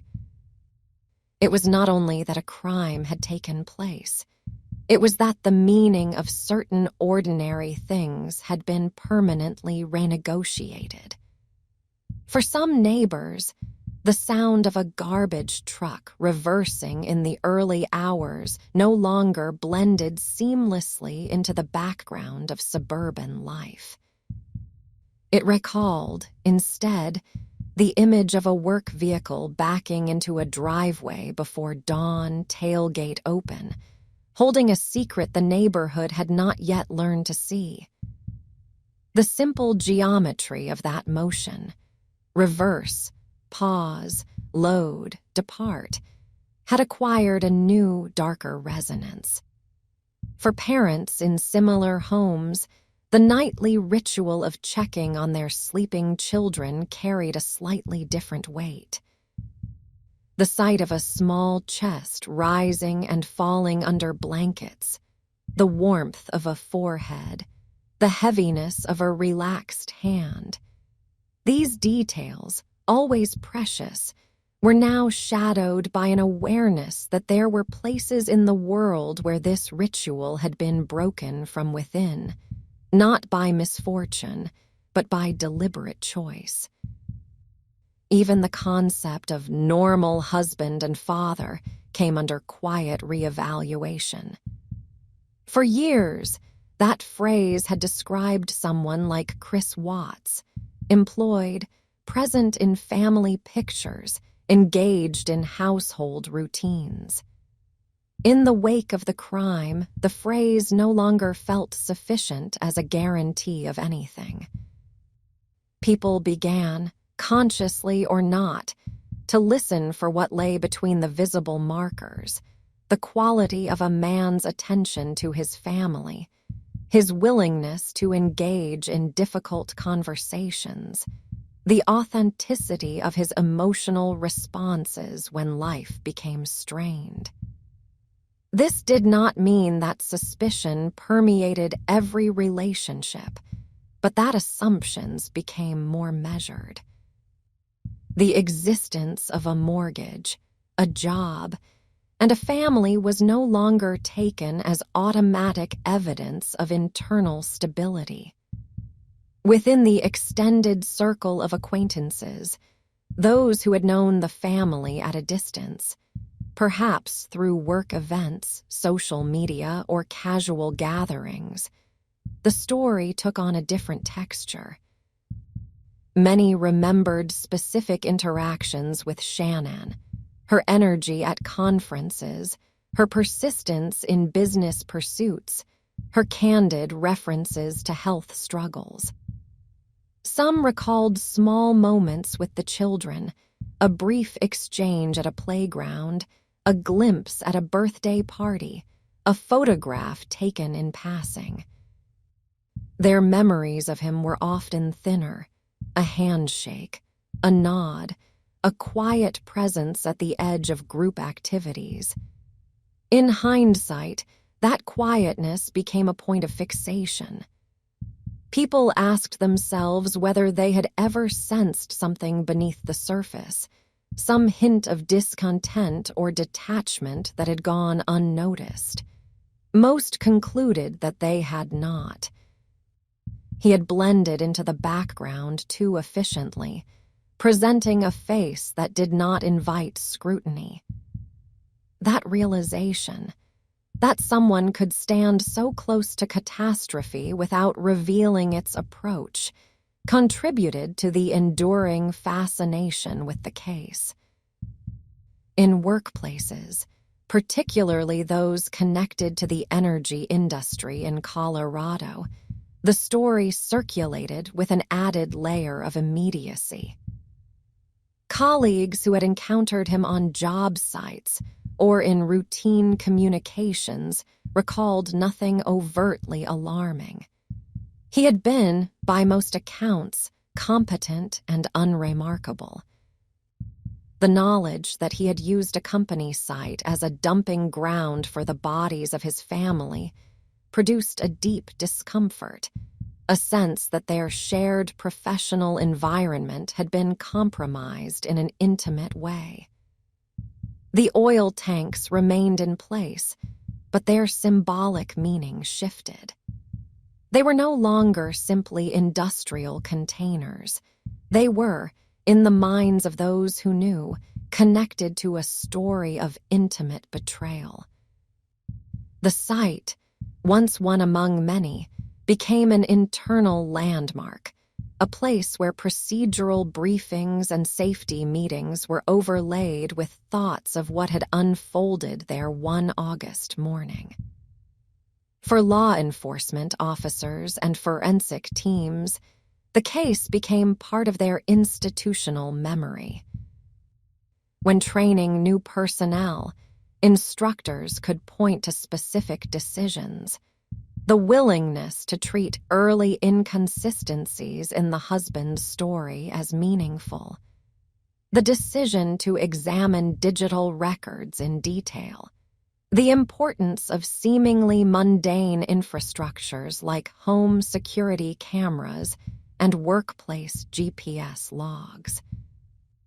The case illustrated how rapidly a missing persons investigation can shift into a homicide investigation when certain patterns emerge. Yet even within these professional contexts, those involved often carried private images that transcended procedure, the first sight of the shallow grave, the weight of small, oil-covered forms being carefully lifted, the somber atmosphere in the courtroom as multiple life sentences were pronounced. These images, once seen, did not dissolve into abstraction.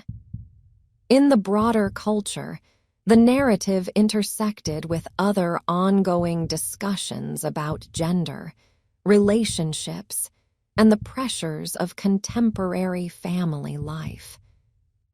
Some viewed the case as an extreme, distorted reflection of societal expectations placed on men and women in marriages. The expectation that men provide financially and remain emotionally steady. The expectation that women manage both domestic and professional spheres while maintaining a polished public presentation of their family life. The Watts story showed what happens when these expectations are internalized but not truly integrated, when they become surfaces masking unresolved discontent and imbalance. Others saw in Shannon's use of social media a poignant emblem of modern visibility. She had built a life partly through sharing it, using images and words to craft a narrative of resilience, upward mobility, and family unity. In doing so, she left behind an unusually rich record of her existence. The very tools she used to create opportunity and connection also made her life more accessible to strangers after her death. Her digital presence ensured that she and her daughters would not be reduced to mere names in legal documents, but it also meant that their most intimate moments were revisited by people they had never met. For some, this accessibility felt like a form of dignity. The victims remained more than victims. They existed as recognizable human beings with quirks, routines, and relationships. For others, it introduced a discomfort with how tragedy can turn private lives into open archives, available for consumption and commentary at scales the participants could never have imagined. The ethics of looking became intertwined with the narrative itself. Viewers who watched documentary footage of the family were aware, on some level, that they were participating in a kind of posthumous witnessing. They saw a mother filming her husband assembling toys for his daughters, a father encouraging his children to perform small dances or say words to the camera, a family lounging together on couches, unaware of the future. These scenes were never meant to be forensic evidence or prelude to a crime story. They were artifacts of ordinary affection and everyday marketing. Watching them with knowledge of the outcome creates a fracture in perception. It becomes difficult to separate what the scenes were from what they now mean. The act of viewing carries a weight. To see these images is to acknowledge, implicitly, that the people in them did not know they were moving toward an abrupt end. This awareness can generate a complex response in the viewer: empathy, sorrow, anger, curiosity, and sometimes a sense of unease about their own role in the circulation of such material. Yet it also underscores the central function of such narratives, to ensure that the victims are not forgotten, that their lives are not eclipsed entirely by the actions of the person who ended them. As years pass, the lines between the case as an active event and the case as a historical reference grow more distinct. In legal textbooks, it may be referenced in discussions of plea agreements, sentencing structures, or investigative best practices. In psychological literature, it may appear as an illustrative example of family annihilation with specific characteristics. In courses on media and culture, it may be used to examine how digital personas interact with offline realities. For those directly affected, however, the case does not move neatly into the past. There are daily reminders: a certain song that played at a child's birthday, a commercial featuring a product the mother once promoted, a random memory of a phrase she often used, the feel of a small hand slipping into an adult's palm, recalled now only in absence. Grief does not obey the structures of narrative. It loops, returns, intensifies, recedes, and then reasserts itself in unexpected ways. For the man now serving his sentences, time does something different. Prison compresses and stretches experience.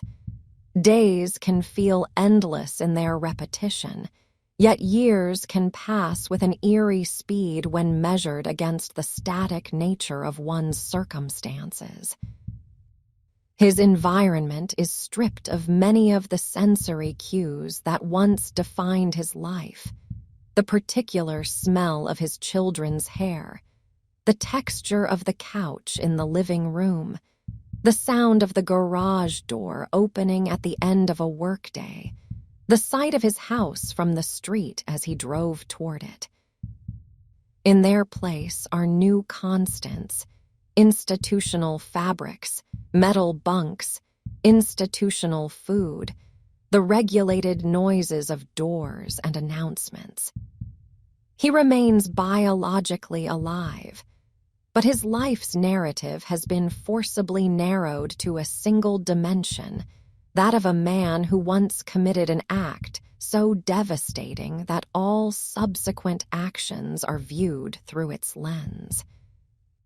Whether he spends his remaining years in reflection, in denial, in partial reckoning, or in some shifting combination of these states is largely invisible to the public.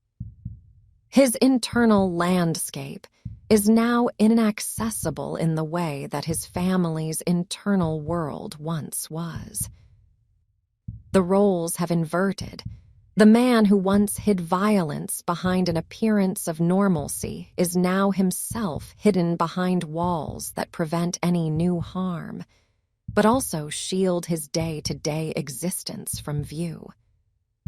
The story, for those outside, eventually crystallizes into a set of enduring elements. A young mother named Shannon, whose ambition and vulnerability coexisted in the life she worked so hard to build. Two little girls, Bella and Celeste, whose brief lives were filled with the intense immediacy of childhood, games, fears, joys, and routines that unfolded under the watchful eyes of their parents. An unborn child, Nico, whose presence was celebrated before it could be fully experienced. A husband and father who carried within himself a capacity for annihilation that those around him did not see until it was too late. A house in Frederick, a truck, an oil sight, a neighbor's camera, an interview on a porch, a confession, a sentencing, and then a long, slow, uneven process of living with what cannot be undone. At the end of a documentary, the images usually fade. The house at dusk, the landscape around the oil site, the exterior of a prison, the faces of the victims in photographs one final time. The music diminishes, the credits begin, and the viewer is returned to their own surroundings. Yet the story of the Watts family does not vanish with the closing frame. It remains as a quiet presence in those who have witnessed it, a reminder that beneath the surfaces of ordinary life, there exist depths of complexity, vulnerability, and potential for both care and harm that no single image or impression can fully capture.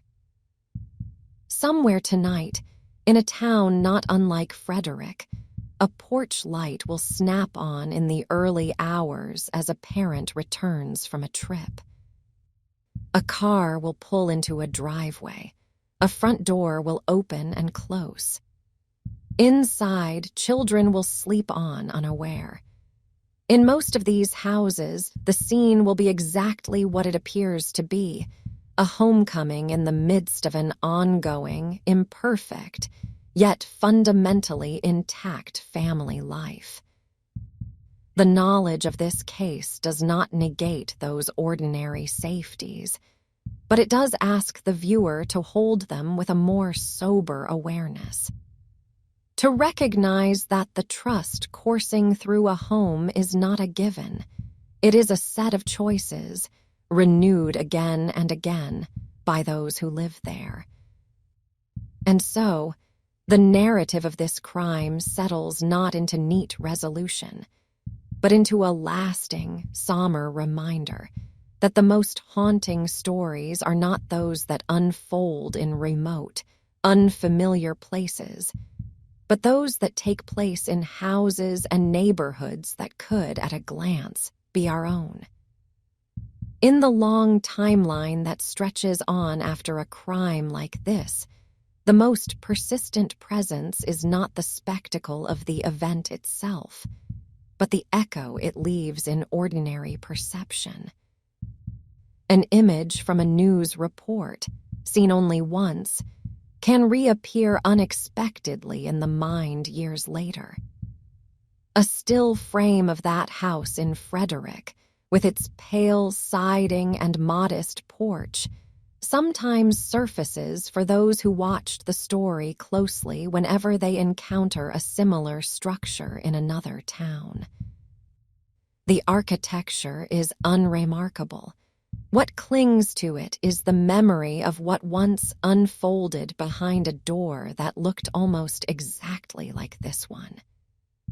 In living rooms far from Colorado, viewers find themselves thinking back to certain details that were easy to pass over during the first telling. The pattern of magnets on the family's refrigerator, visible in passing in a video. The way one of the girls clung to a stuffed animal in multiple clips, as if it were her chosen anchor. The tone of Shannon's voice as she narrated small domestic scenes, weaving work and family into a single ongoing presentation of life. These details do not resolve the case. They simply situate it more firmly in the realm of the real. They remind the mind that this was not a story constructed by writers, but but an arrangement of actual days lived by actual people. Days that carried their own small frustrations and satisfactions long before they became the earliest pages of a crime narrative. For professionals studying patterns of family annihilation, the Watts case occupies a specific place. It is often noted how comparatively rare familicide is, given the number of households struggling under similar pressures. Most relationships under strain bend, fracture, or break in ways that, while painful, do not result in lethal violence. Some couples separate, some remain together in uneasy equilibrium, some rebuild. The decision to end the lives of one's spouse and children remains an extreme deviation, an outcome that emerges when certain personal, situational, and psychological elements align in a particularly destructive configuration. In examining that configuration here, analysts point to familiar components: long-term financial stress, the weight of debt, a partner's chronic health challenges, the demands of caregiving, the pressure of maintaining a positive public image, emotional withdrawal, an extramarital relationship that offers a narrative of escape, and a personality structure ill-equipped to tolerate loss of face or confront conflict in direct, collaborative ways. The presence of these components does not make the result inevitable. It makes it intelligible in retrospect. They form the environment in which catastrophic choices become thinkable to a particular individual. Yet for many observers, this explanation remains incomplete. It identifies contributing factors, but stops short of bridging the gap between feeling trapped and choosing annihilation. That gap is where the unease remains. It is present when someone who has watched the documentary finds themselves reading a social media post about a couple's financial difficulties and senses, however irrationally, a faint undertone of danger. It is present when a friend speaks of feeling suffocated in a relationship, and the listener, instead of imagining only separation, cannot help but summon, for an instant, the memory of a man who responded to suffocation with irreversible harm. In reality, most of these situations will end without violence.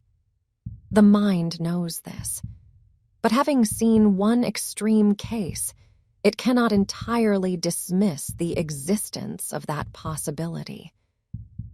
Within the field of domestic violence prevention, the case emphasizes the importance of paying attention to patterns that do not always look like conventional volatility.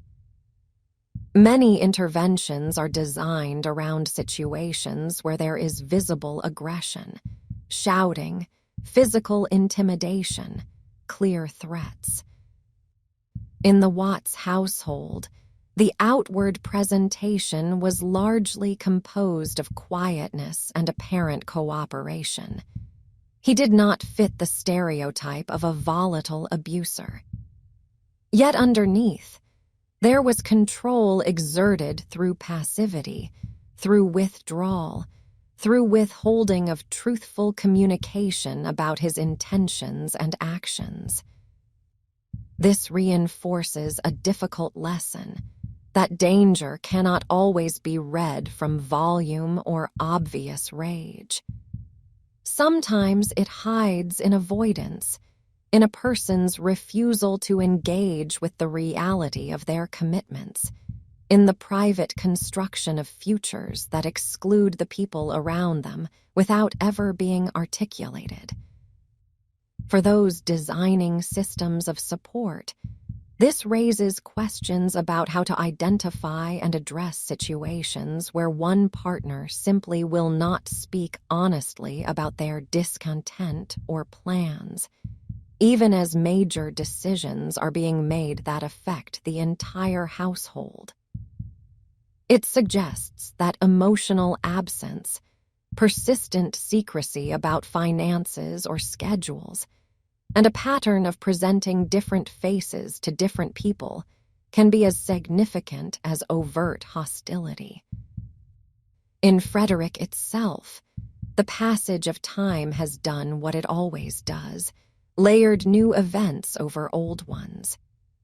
Children who were very small during the summer of 2018 now walk to school alone, or ride bikes down streets that once held news vans and marked cars. Neighbors who lived through those weeks may move away. New families may arrive, knowing the area only as a place they chose for its properties, schools, or proximity to work. To some, the story of what happened in that house remains only a second-hand account, something they heard when signing paperwork or in a passing conversation. Yet even for those newly arrived, the knowledge that such a crime occurred nearby can exert a subtle influence on how they inhabit the space. They may find themselves pausing the first time they drive past the property, not out of morbid curiosity, but out of an awareness that they are moving through a landscape in which something devastating once happened. The street becomes, in part, an archive. Ordinary days overlay a record of extraordinary events. In a different environment entirely, the man who once lived at that address moves through his own narrow routine behind secure walls. His world now is defined not by cul-de-sacs and open fields, but by corridors, cells, and monitored communal spaces. He is one among many in an institution shaped around containment and management. The reality of incarceration is repetitive, counts at set times, structured meals, limited recreation, restricted communication. The external world, with its shifting seasons and ongoing discourse about his case, reaches him only in fragments. For some, the knowledge of his continued existence in that controlled environment is a necessary component of whatever equilibrium they have managed to find. It is a tangible representation of accountability, a life constrained in recognition of lives taken. For others, it is an uncomfortable reminder that there is no true equivalence to be found, that no amount of confinement or passing years can balance the removal of a mother, 2 daughters, and an unborn child from the trajectory of their own lives. The question of redemption, often raised in abstract discussions of crime and punishment, finds little easy footing here. One can imagine many internal states for the perpetrator: genuine remorse, self-pity, rationalization, periods of numbed resignation, moments of clarity that flicker and recede. None of these can restore what was destroyed. None can return the house on Saratoga Trail to its pre-2018 state, or lift the grief from those who lost so much. In that sense, the focus of the narrative remains, properly, on the lives of the victims rather than on any hypothetical transformation of the perpetrator. The story returns again and again to the images of Shannon in her kitchen, of Bella and Celeste playing, of their interactions with grandparents, cousins, and friends. Those moments continue to define the emotional heart of the case. Even the unborn child, Nico, whose life never reached the stage of independent memory, occupies a distinct place in the narrative. The pregnancy was known, celebrated, shared with those around them. Plans were already forming around the idea of integrating a new child into the family, of rearranging space and time to accommodate a different future. The termination of that potential is felt not only in legal counts, but in the way family members speak of the child as a presence, however brief, in their lives. For viewers of the documentary, the closing minutes often linger in the mind long after the screen has gone dark. A montage of photographs may appear, Shannon as a girl, then a teenager, then a young woman, the wedding, the early years of the marriage, the births of the girls, birthdays, holidays, small domestic moments.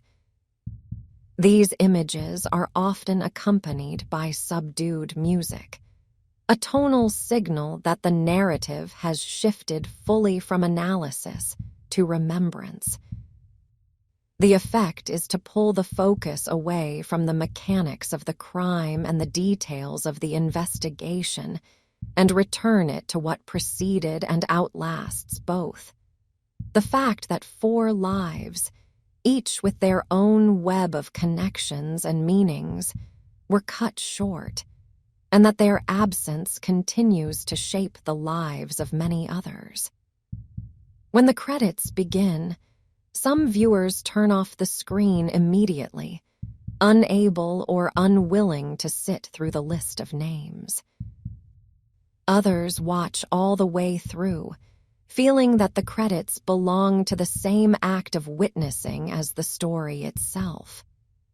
The names rolling upward, the documentarians, editors, researchers, producers, are reminders that this narrative has been interpreted, shaped, and presented through many professional hands.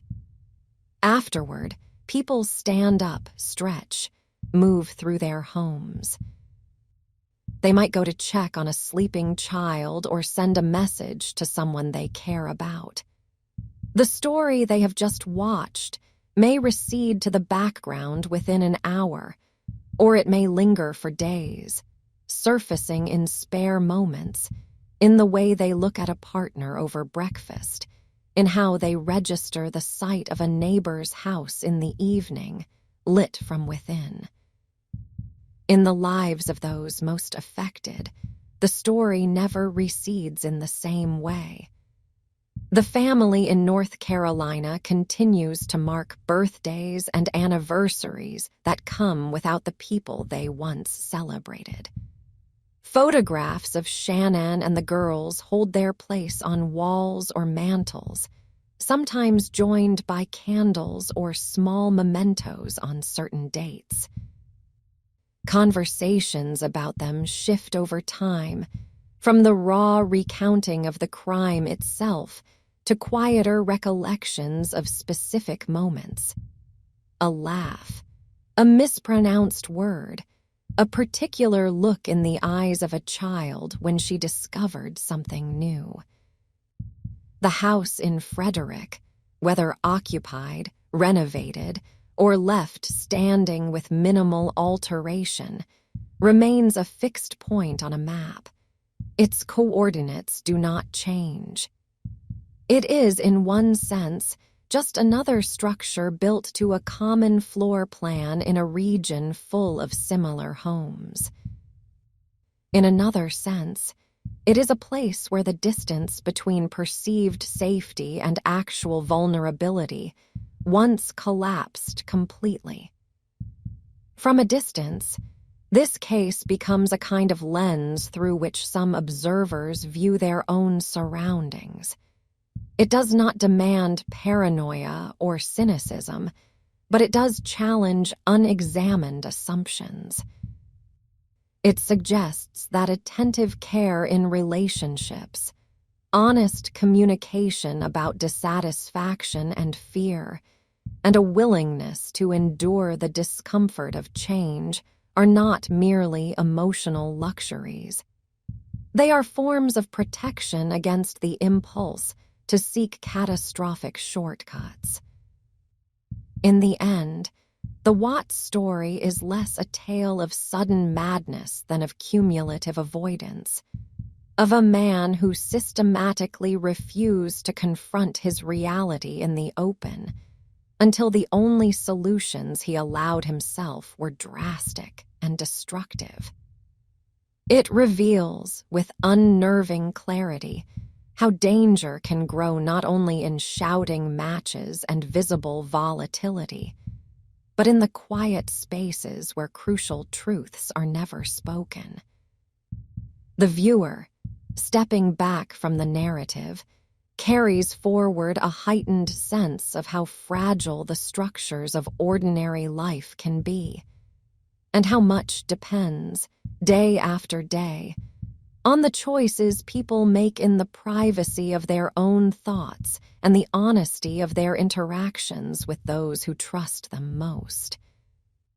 Somewhere tonight, in another place and time, a family will gather in a kitchen not unlike Shannon's, passing plates, talking over one another, balancing exhaustion and affection under familiar light. A parent will glance at a child with a mixture of tenderness and worry about the future. A couple will feel the strain of bills and schedules and expectations, and perhaps avoid, for now, the conversation they both know they need to have.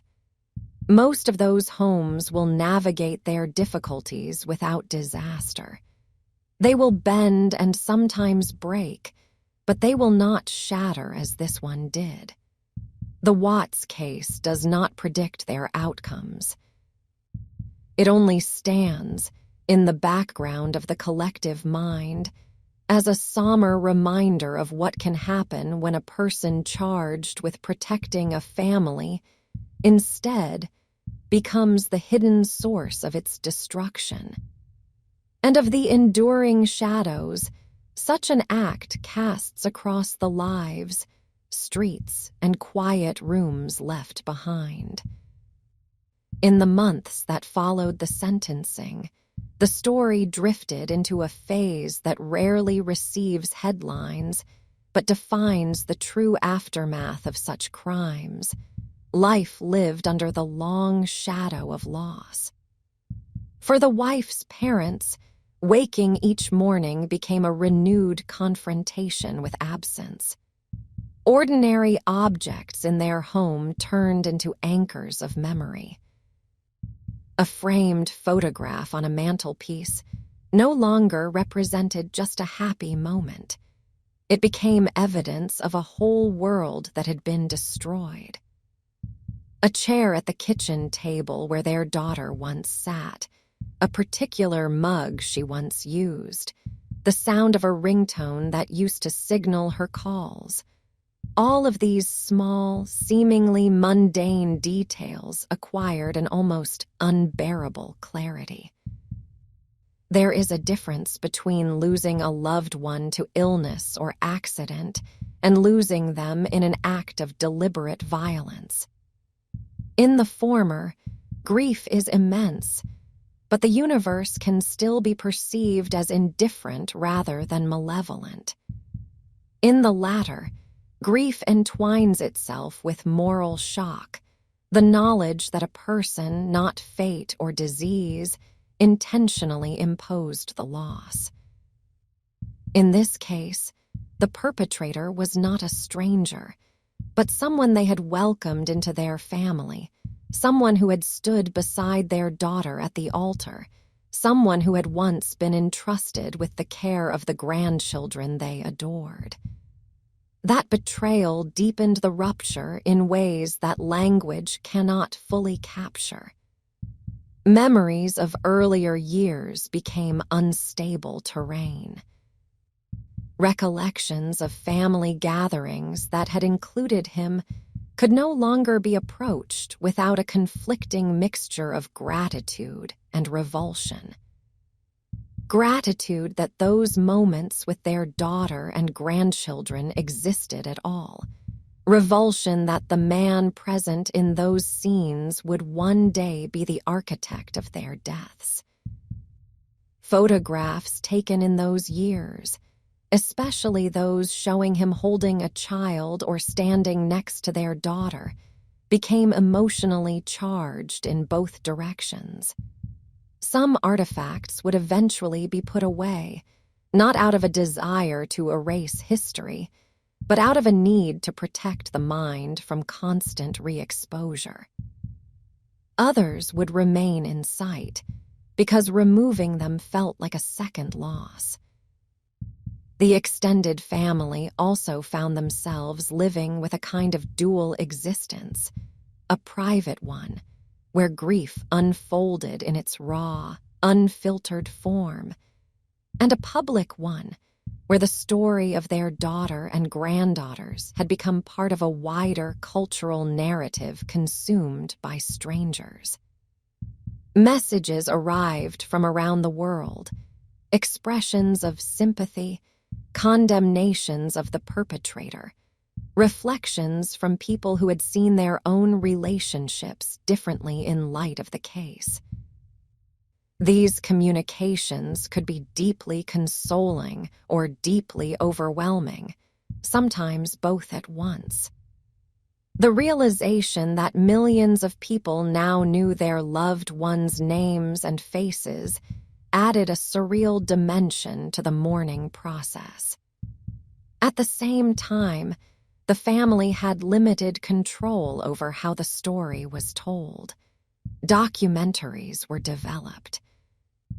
They featured clips of their daughters' videos, photographs from family archives, and images of the grandchildren playing, laughing, and exploring their environment with innocent curiosity. The narrative arcs of these productions were shaped by creative teams, guided by the demands of pacing, structure, and audience engagement. Even when handled with care, such treatments inevitably impose a frame, a beginning, a middle, a sense of thematic focus. For those who had known the victims across many years, the compression of entire lives into a 2-hour structure could feel both necessary and inadequate. Necessary because such stories, once public, would be told regardless, and it was better that they be handled with a measure of dignity. Inadequate because no narrative could fully convey the richness of the person they had known, the particularity of her laugh, the small quirks of the children's personalities, the texture of ordinary days that never appeared on camera. The children's absence manifested in particularly acute ways. In homes where they had once visited, toys remained where they had last been left or were carefully stored away. Drawn pictures, schoolwork, and craft projects became cherished relics, carrying the trace of their small hands and imaginations. Their voices, preserved in videos, could be played back, but each viewing carried the sting of knowing that the vibrancy on the screen was locked in the past. The unborn child, whose life had not yet extended beyond the womb, presented a different kind of grief, an ache for possibilities that had never had the chance to take shape.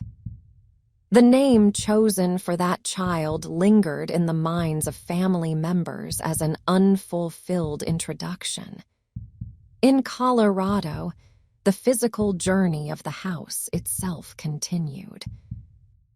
Legal and financial complications arising from the crime, the mortgage, and the perpetrator's incarceration meant that the property could not be quickly or simply transferred. It hovered in a kind of limbo, increasingly out of sync with the ordinary rhythm of the neighborhood.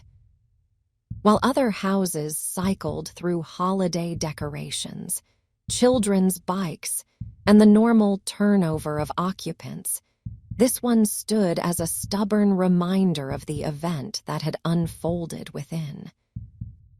Over time, the visible signs of neglect might have appeared: a lawn less carefully maintained, small repairs delayed. Yet the deeper reason for its disquieting presence lay not in the physical condition of the property, but in the invisible history that now accompanied it.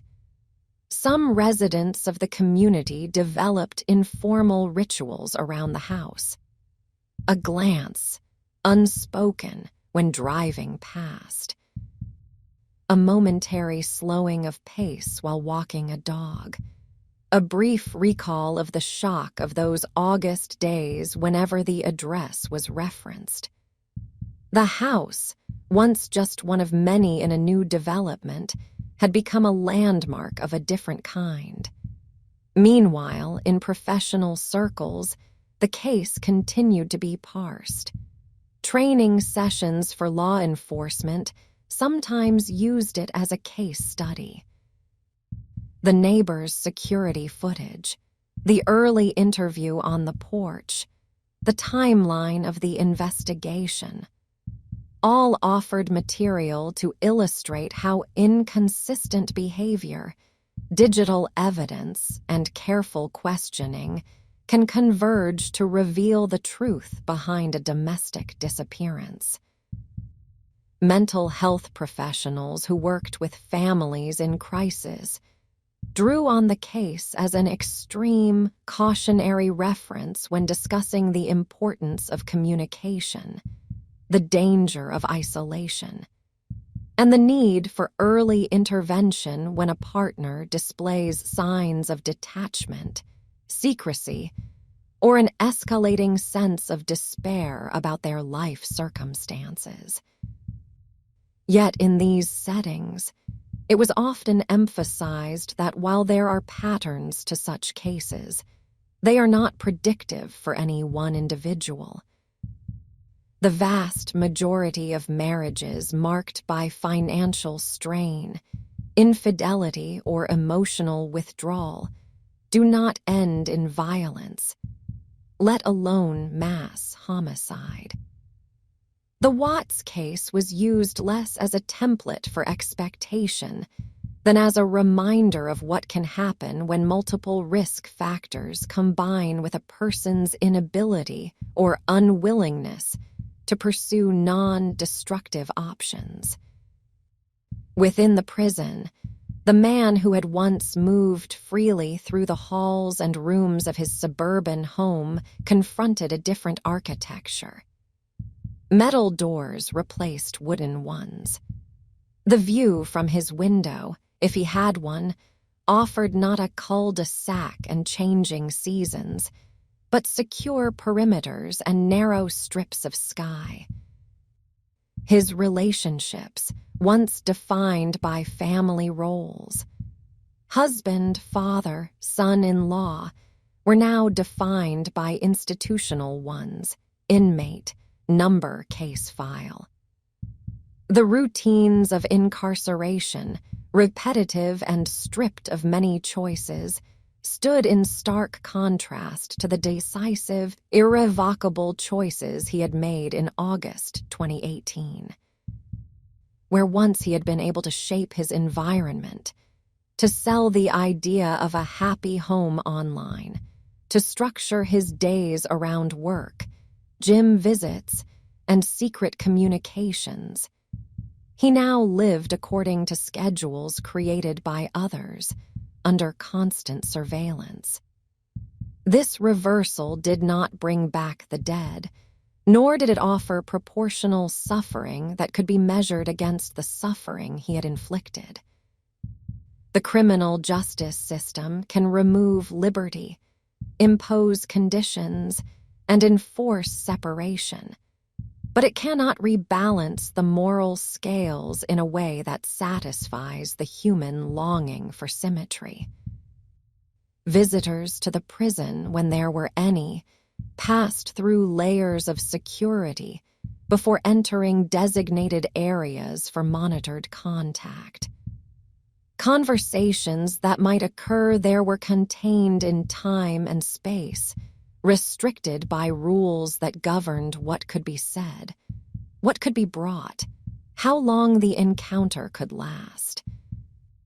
For family members who still chose to have any contact with him, these interactions included the awareness that they were now relating not only to the person they once knew, but to the person responsible for the deaths at the center of their loss.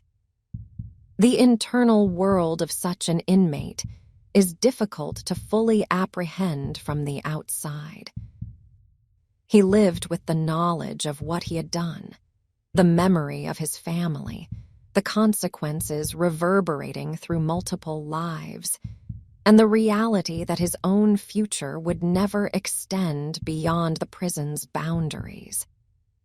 Whether he experienced this primarily as guilt, as self-pity, as denial, or as some shifting combination of these states, is something that only he could fully know. And even then, only within the limits of his own willingness to confront himself.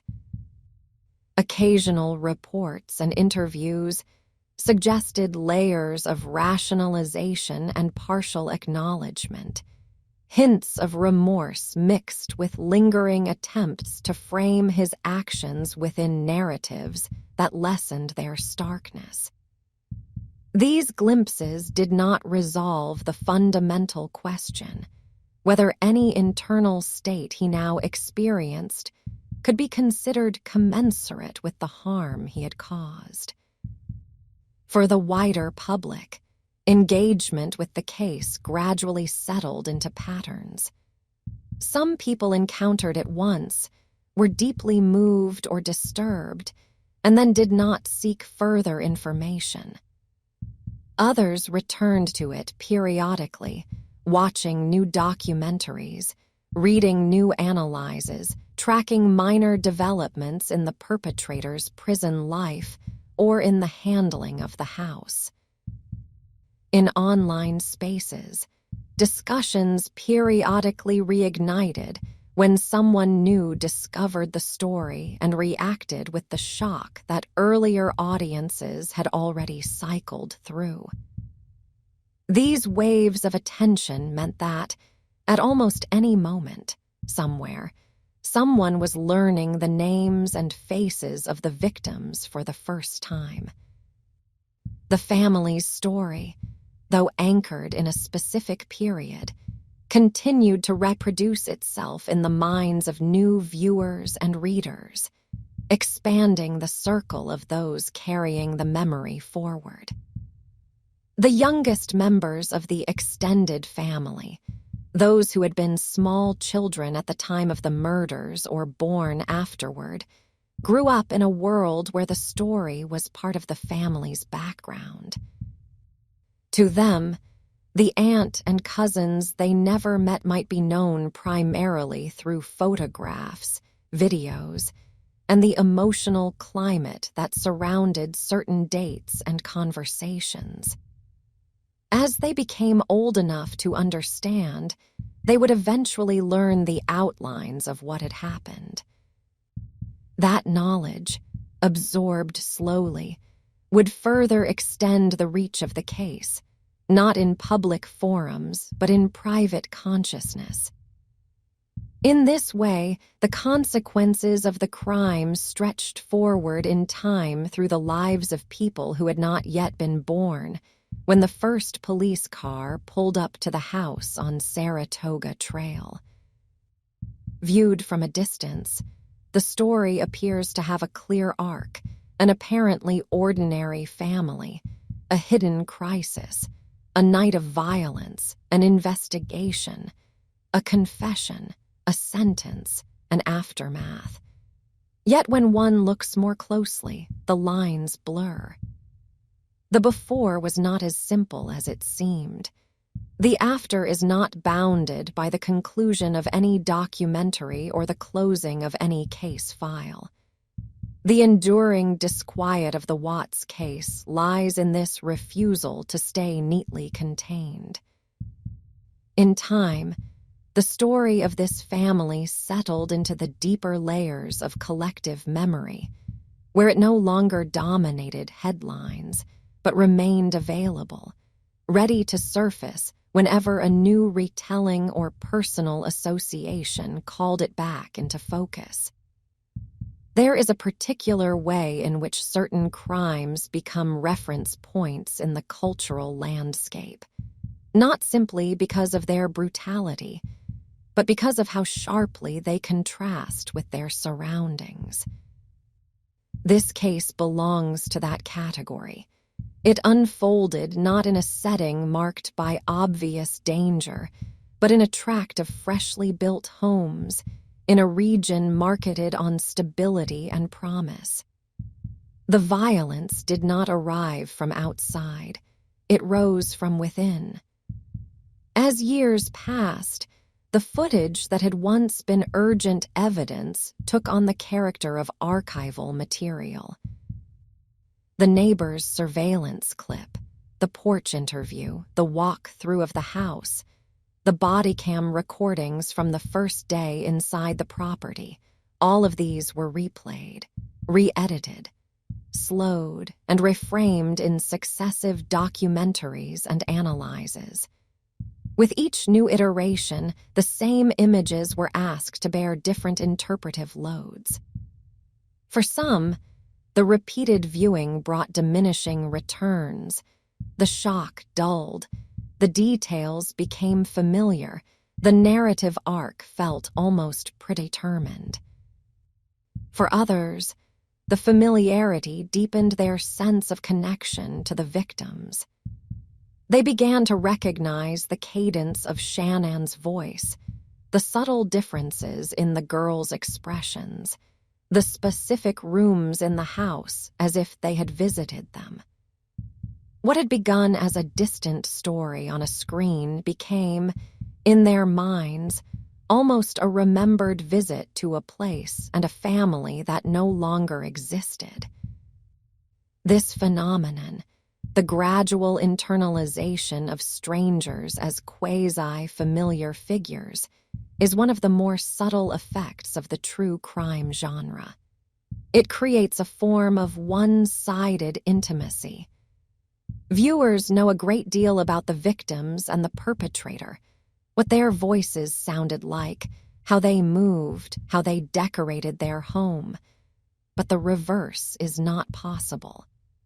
The relationship is asymmetrical, anchored entirely in spectatorship. In the case of the Watts family, that asymmetry is particularly stark because so much of their self-recorded material was originally created for an audience. Shannon addressed the camera directly, sharing updates, hopes, frustrations, and plans. She reached out to a dispersed network of contacts and potential customers, but she also reached, unwittingly, into the future, leaving behind a record that would be watched later by people whose existence she could not have predicted. When these viewers encounter her now, they do so with knowledge she did not have, knowledge of how her life would end, and of who would be responsible. This creates a tension in the act of watching. Each moment of joy, each small triumph, each expression of hope is shadowed by the fact that the future she is imagining will not materialize. That awareness can shape how one views similar content in the present. In the stream of daily images that pass through social media, announcements of pregnancies, videos of children, tours of new homes, there is an implicit assumption that these lives will continue along their projected paths. The Watts case inserts into that stream an awareness that some of these narratives will not reach the milestones they appear to be moving toward. It does not mean that every smiling image hides disaster, but it confirms that some do. This realization does not lend itself to a simple response. It does not mean that people should stop sharing their lives, or stop trusting those closest to them, or cease believing in the possibility of stability. It suggests instead that the structures of ordinary happiness are more vulnerable than they might appear, and that the health of those structures depends heavily on intangible elements. Honesty, the capacity to bear discomfort, the willingness to acknowledge difficult truths before they metastasize into something unmanageable. The Watts case also sits at an intersection between different domains of contemporary life, social media culture, economic strain, mental health, and the dynamics of intimate relationships. Financially, the family's situation was precarious at points long before the murders. Bankruptcy, debts, and ongoing expenses created a background hum of pressure that never entirely went away. For many viewers, this aspect of the story resonated strongly. They recognized in their own lives the feeling of being one unexpected bill away from serious hardship, the strain of trying to maintain an image of stability while struggling beneath it. Emotionally, the marriage carried tensions that were not visible in the curated photographs. The imbalance between the wife's outward energy and the husband's inwardness, the health issues, the differing approaches to conflict, all contributed to a complex relational climate. To those with experience in counseling or family therapy, these dynamics were familiar, even if the specific outcome in this case was not.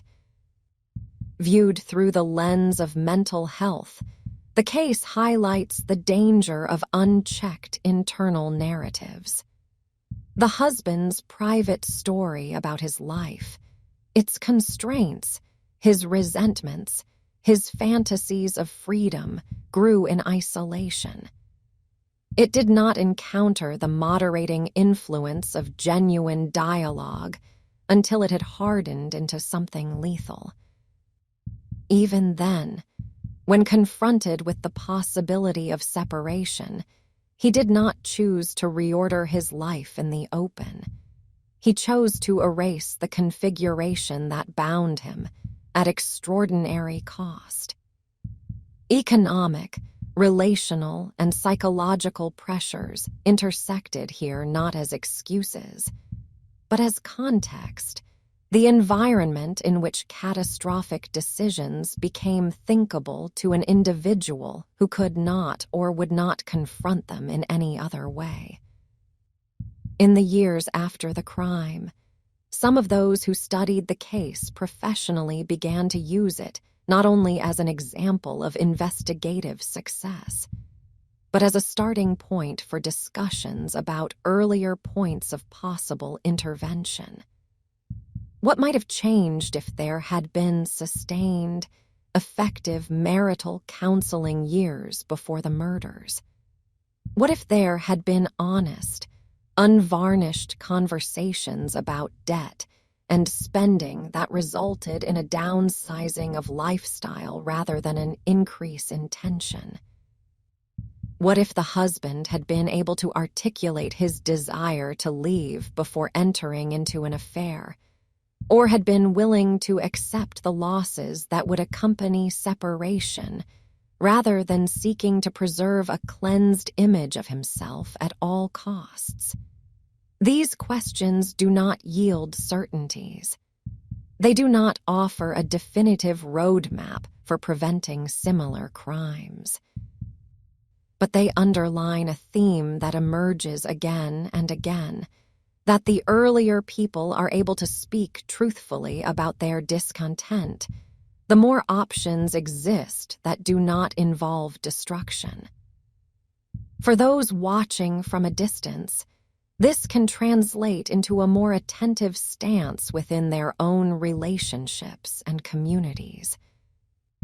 It might mean taking a friend's expression of feeling trapped more seriously, encouraging them toward counseling or other support before their sense of entrapment hardens into something more dangerous. It might mean being willing to sit with the discomfort of hearing a partner's dissatisfaction and working through the implications, rather than counting on time and routine to smooth it over. At the same time, it is important to recognize the limits of external influence. In the Watts case, there were people around the family who sensed that something was wrong. The wife's texts to friends reflected her concern about her husband's withdrawal.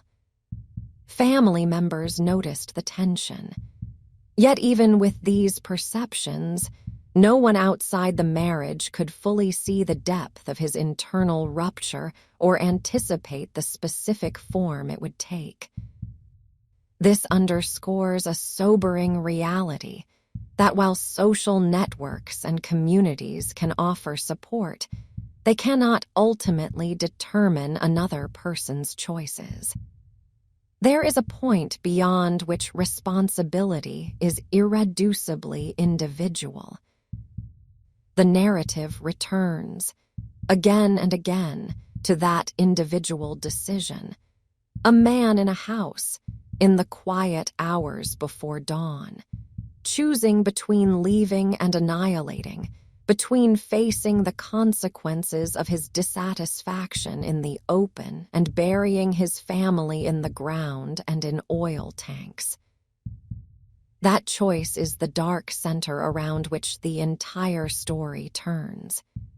Everything else, the investigation, the courtroom, the documentaries, the public reactions, is a response to that moment.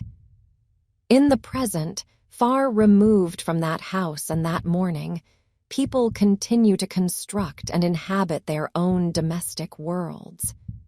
Some are surprisingly durable, weathering losses, relocations, illnesses, and betrayals, and emerging altered but intact. Others fracture under strain, with relationships ending, finances collapsing, and children adapting to divided households. A very small number fall into the same category as the Watts family, not in detail, but in structure, lives abruptly ended by the very person who was supposed to ensure their safety. The Watts case stands in that small category as a particularly vivid, meticulously documented example. Its power as a narrative lies not only in its horror, but in its proximity to the kinds of lives many people recognize as their own. When the story is told in a Netflix-style documentary, the purpose is not to supply tidy explanations or to suggest that viewers can identify and avoid similar outcomes with certainty. It is, rather, to invite sustained attention to the layers of vulnerability and responsibility woven into domestic life. The house in Frederick, the truck, the oil site, the courtroom, the prison, each of these locations marks a stage in the external progression of the case. Beneath them, unseen but constantly influencing events, lie the intangible elements that truly shaped the outcome. What was spoken? What was concealed? What was imagined? What was feared? And finally, what was decided? Those elements continue to matter in every ordinary home, on every quiet street, in every relationship that looks complete from the outside. In the end, what remains of this story is not only an archive of images and documents, but a change in how certain corners of the world are seen. A cul-de-sac in Colorado is no longer just a curve of pavement lined with houses. For those who know, it is a reminder that tragedy can settle over places that were built for nothing more mysterious than work, sleep, and the raising of children. An oil site on the plains is no longer a neutral piece of infrastructure. It is a place where human absence was hidden in the service of a brief, doomed attempt to reorder one man's life. A prison cell becomes a quiet endpoint, not of understanding, but of movement. The names at the center of this narrative carry different weights now. For some, they evoke only the shape of a crime, a case file, a set of charges, a sequence of legal outcomes. For others, they evoke a woman's determined effort to build a life after illness. Two little girls whose ordinary enthusiasms were captured in short, vivid flashes. An unborn child whose future existed mostly in the minds of those who awaited him. These lives do not end at the moment their timeline stops. They continue in memories, in habits shaped by their absence, in the choices others make in their names. The story's power lies in its refusal to exist entirely at a distance. It reaches into the viewer's own spaces, into kitchens where light falls in a similar way, into hallways where children's shoes are lined against the wall, into bedrooms where the quiet before dawn feels briefly different after learning what unfolded in one house on one August night. Nothing in this narrative offers the comfort of a clear lesson followed by closure. Justice, in the formal sense, has been carried out. A man who destroyed his family will never again walk freely among other homes. Yet the underlying questions that drew attention to this case remain open. They live in the space between the life that appeared on screens and the reality that emerged later.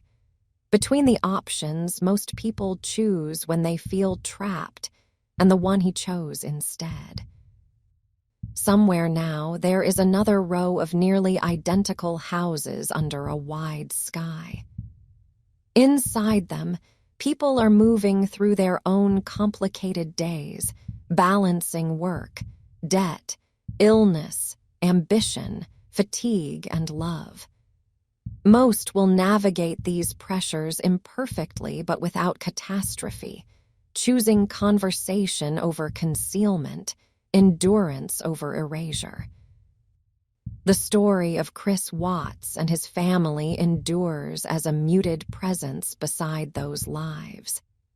Not an instruction, not a prophecy, but a somber point of reference, proof that even in the most ordinary of settings, the safety of a home ultimately depends on the invisible architecture of truth, restraint, and care maintained by the people who live within its walls. When the final image fades, of a quiet house, of a still street, of a distant field, the world outside the screen continues. The viewer steps back into it changed only in small, private ways, a longer look at a loved one's face, a moment of gratitude that feels heavier than it did before, a sharper awareness of how much is entrusted every day to the unseen decisions made behind closed doors.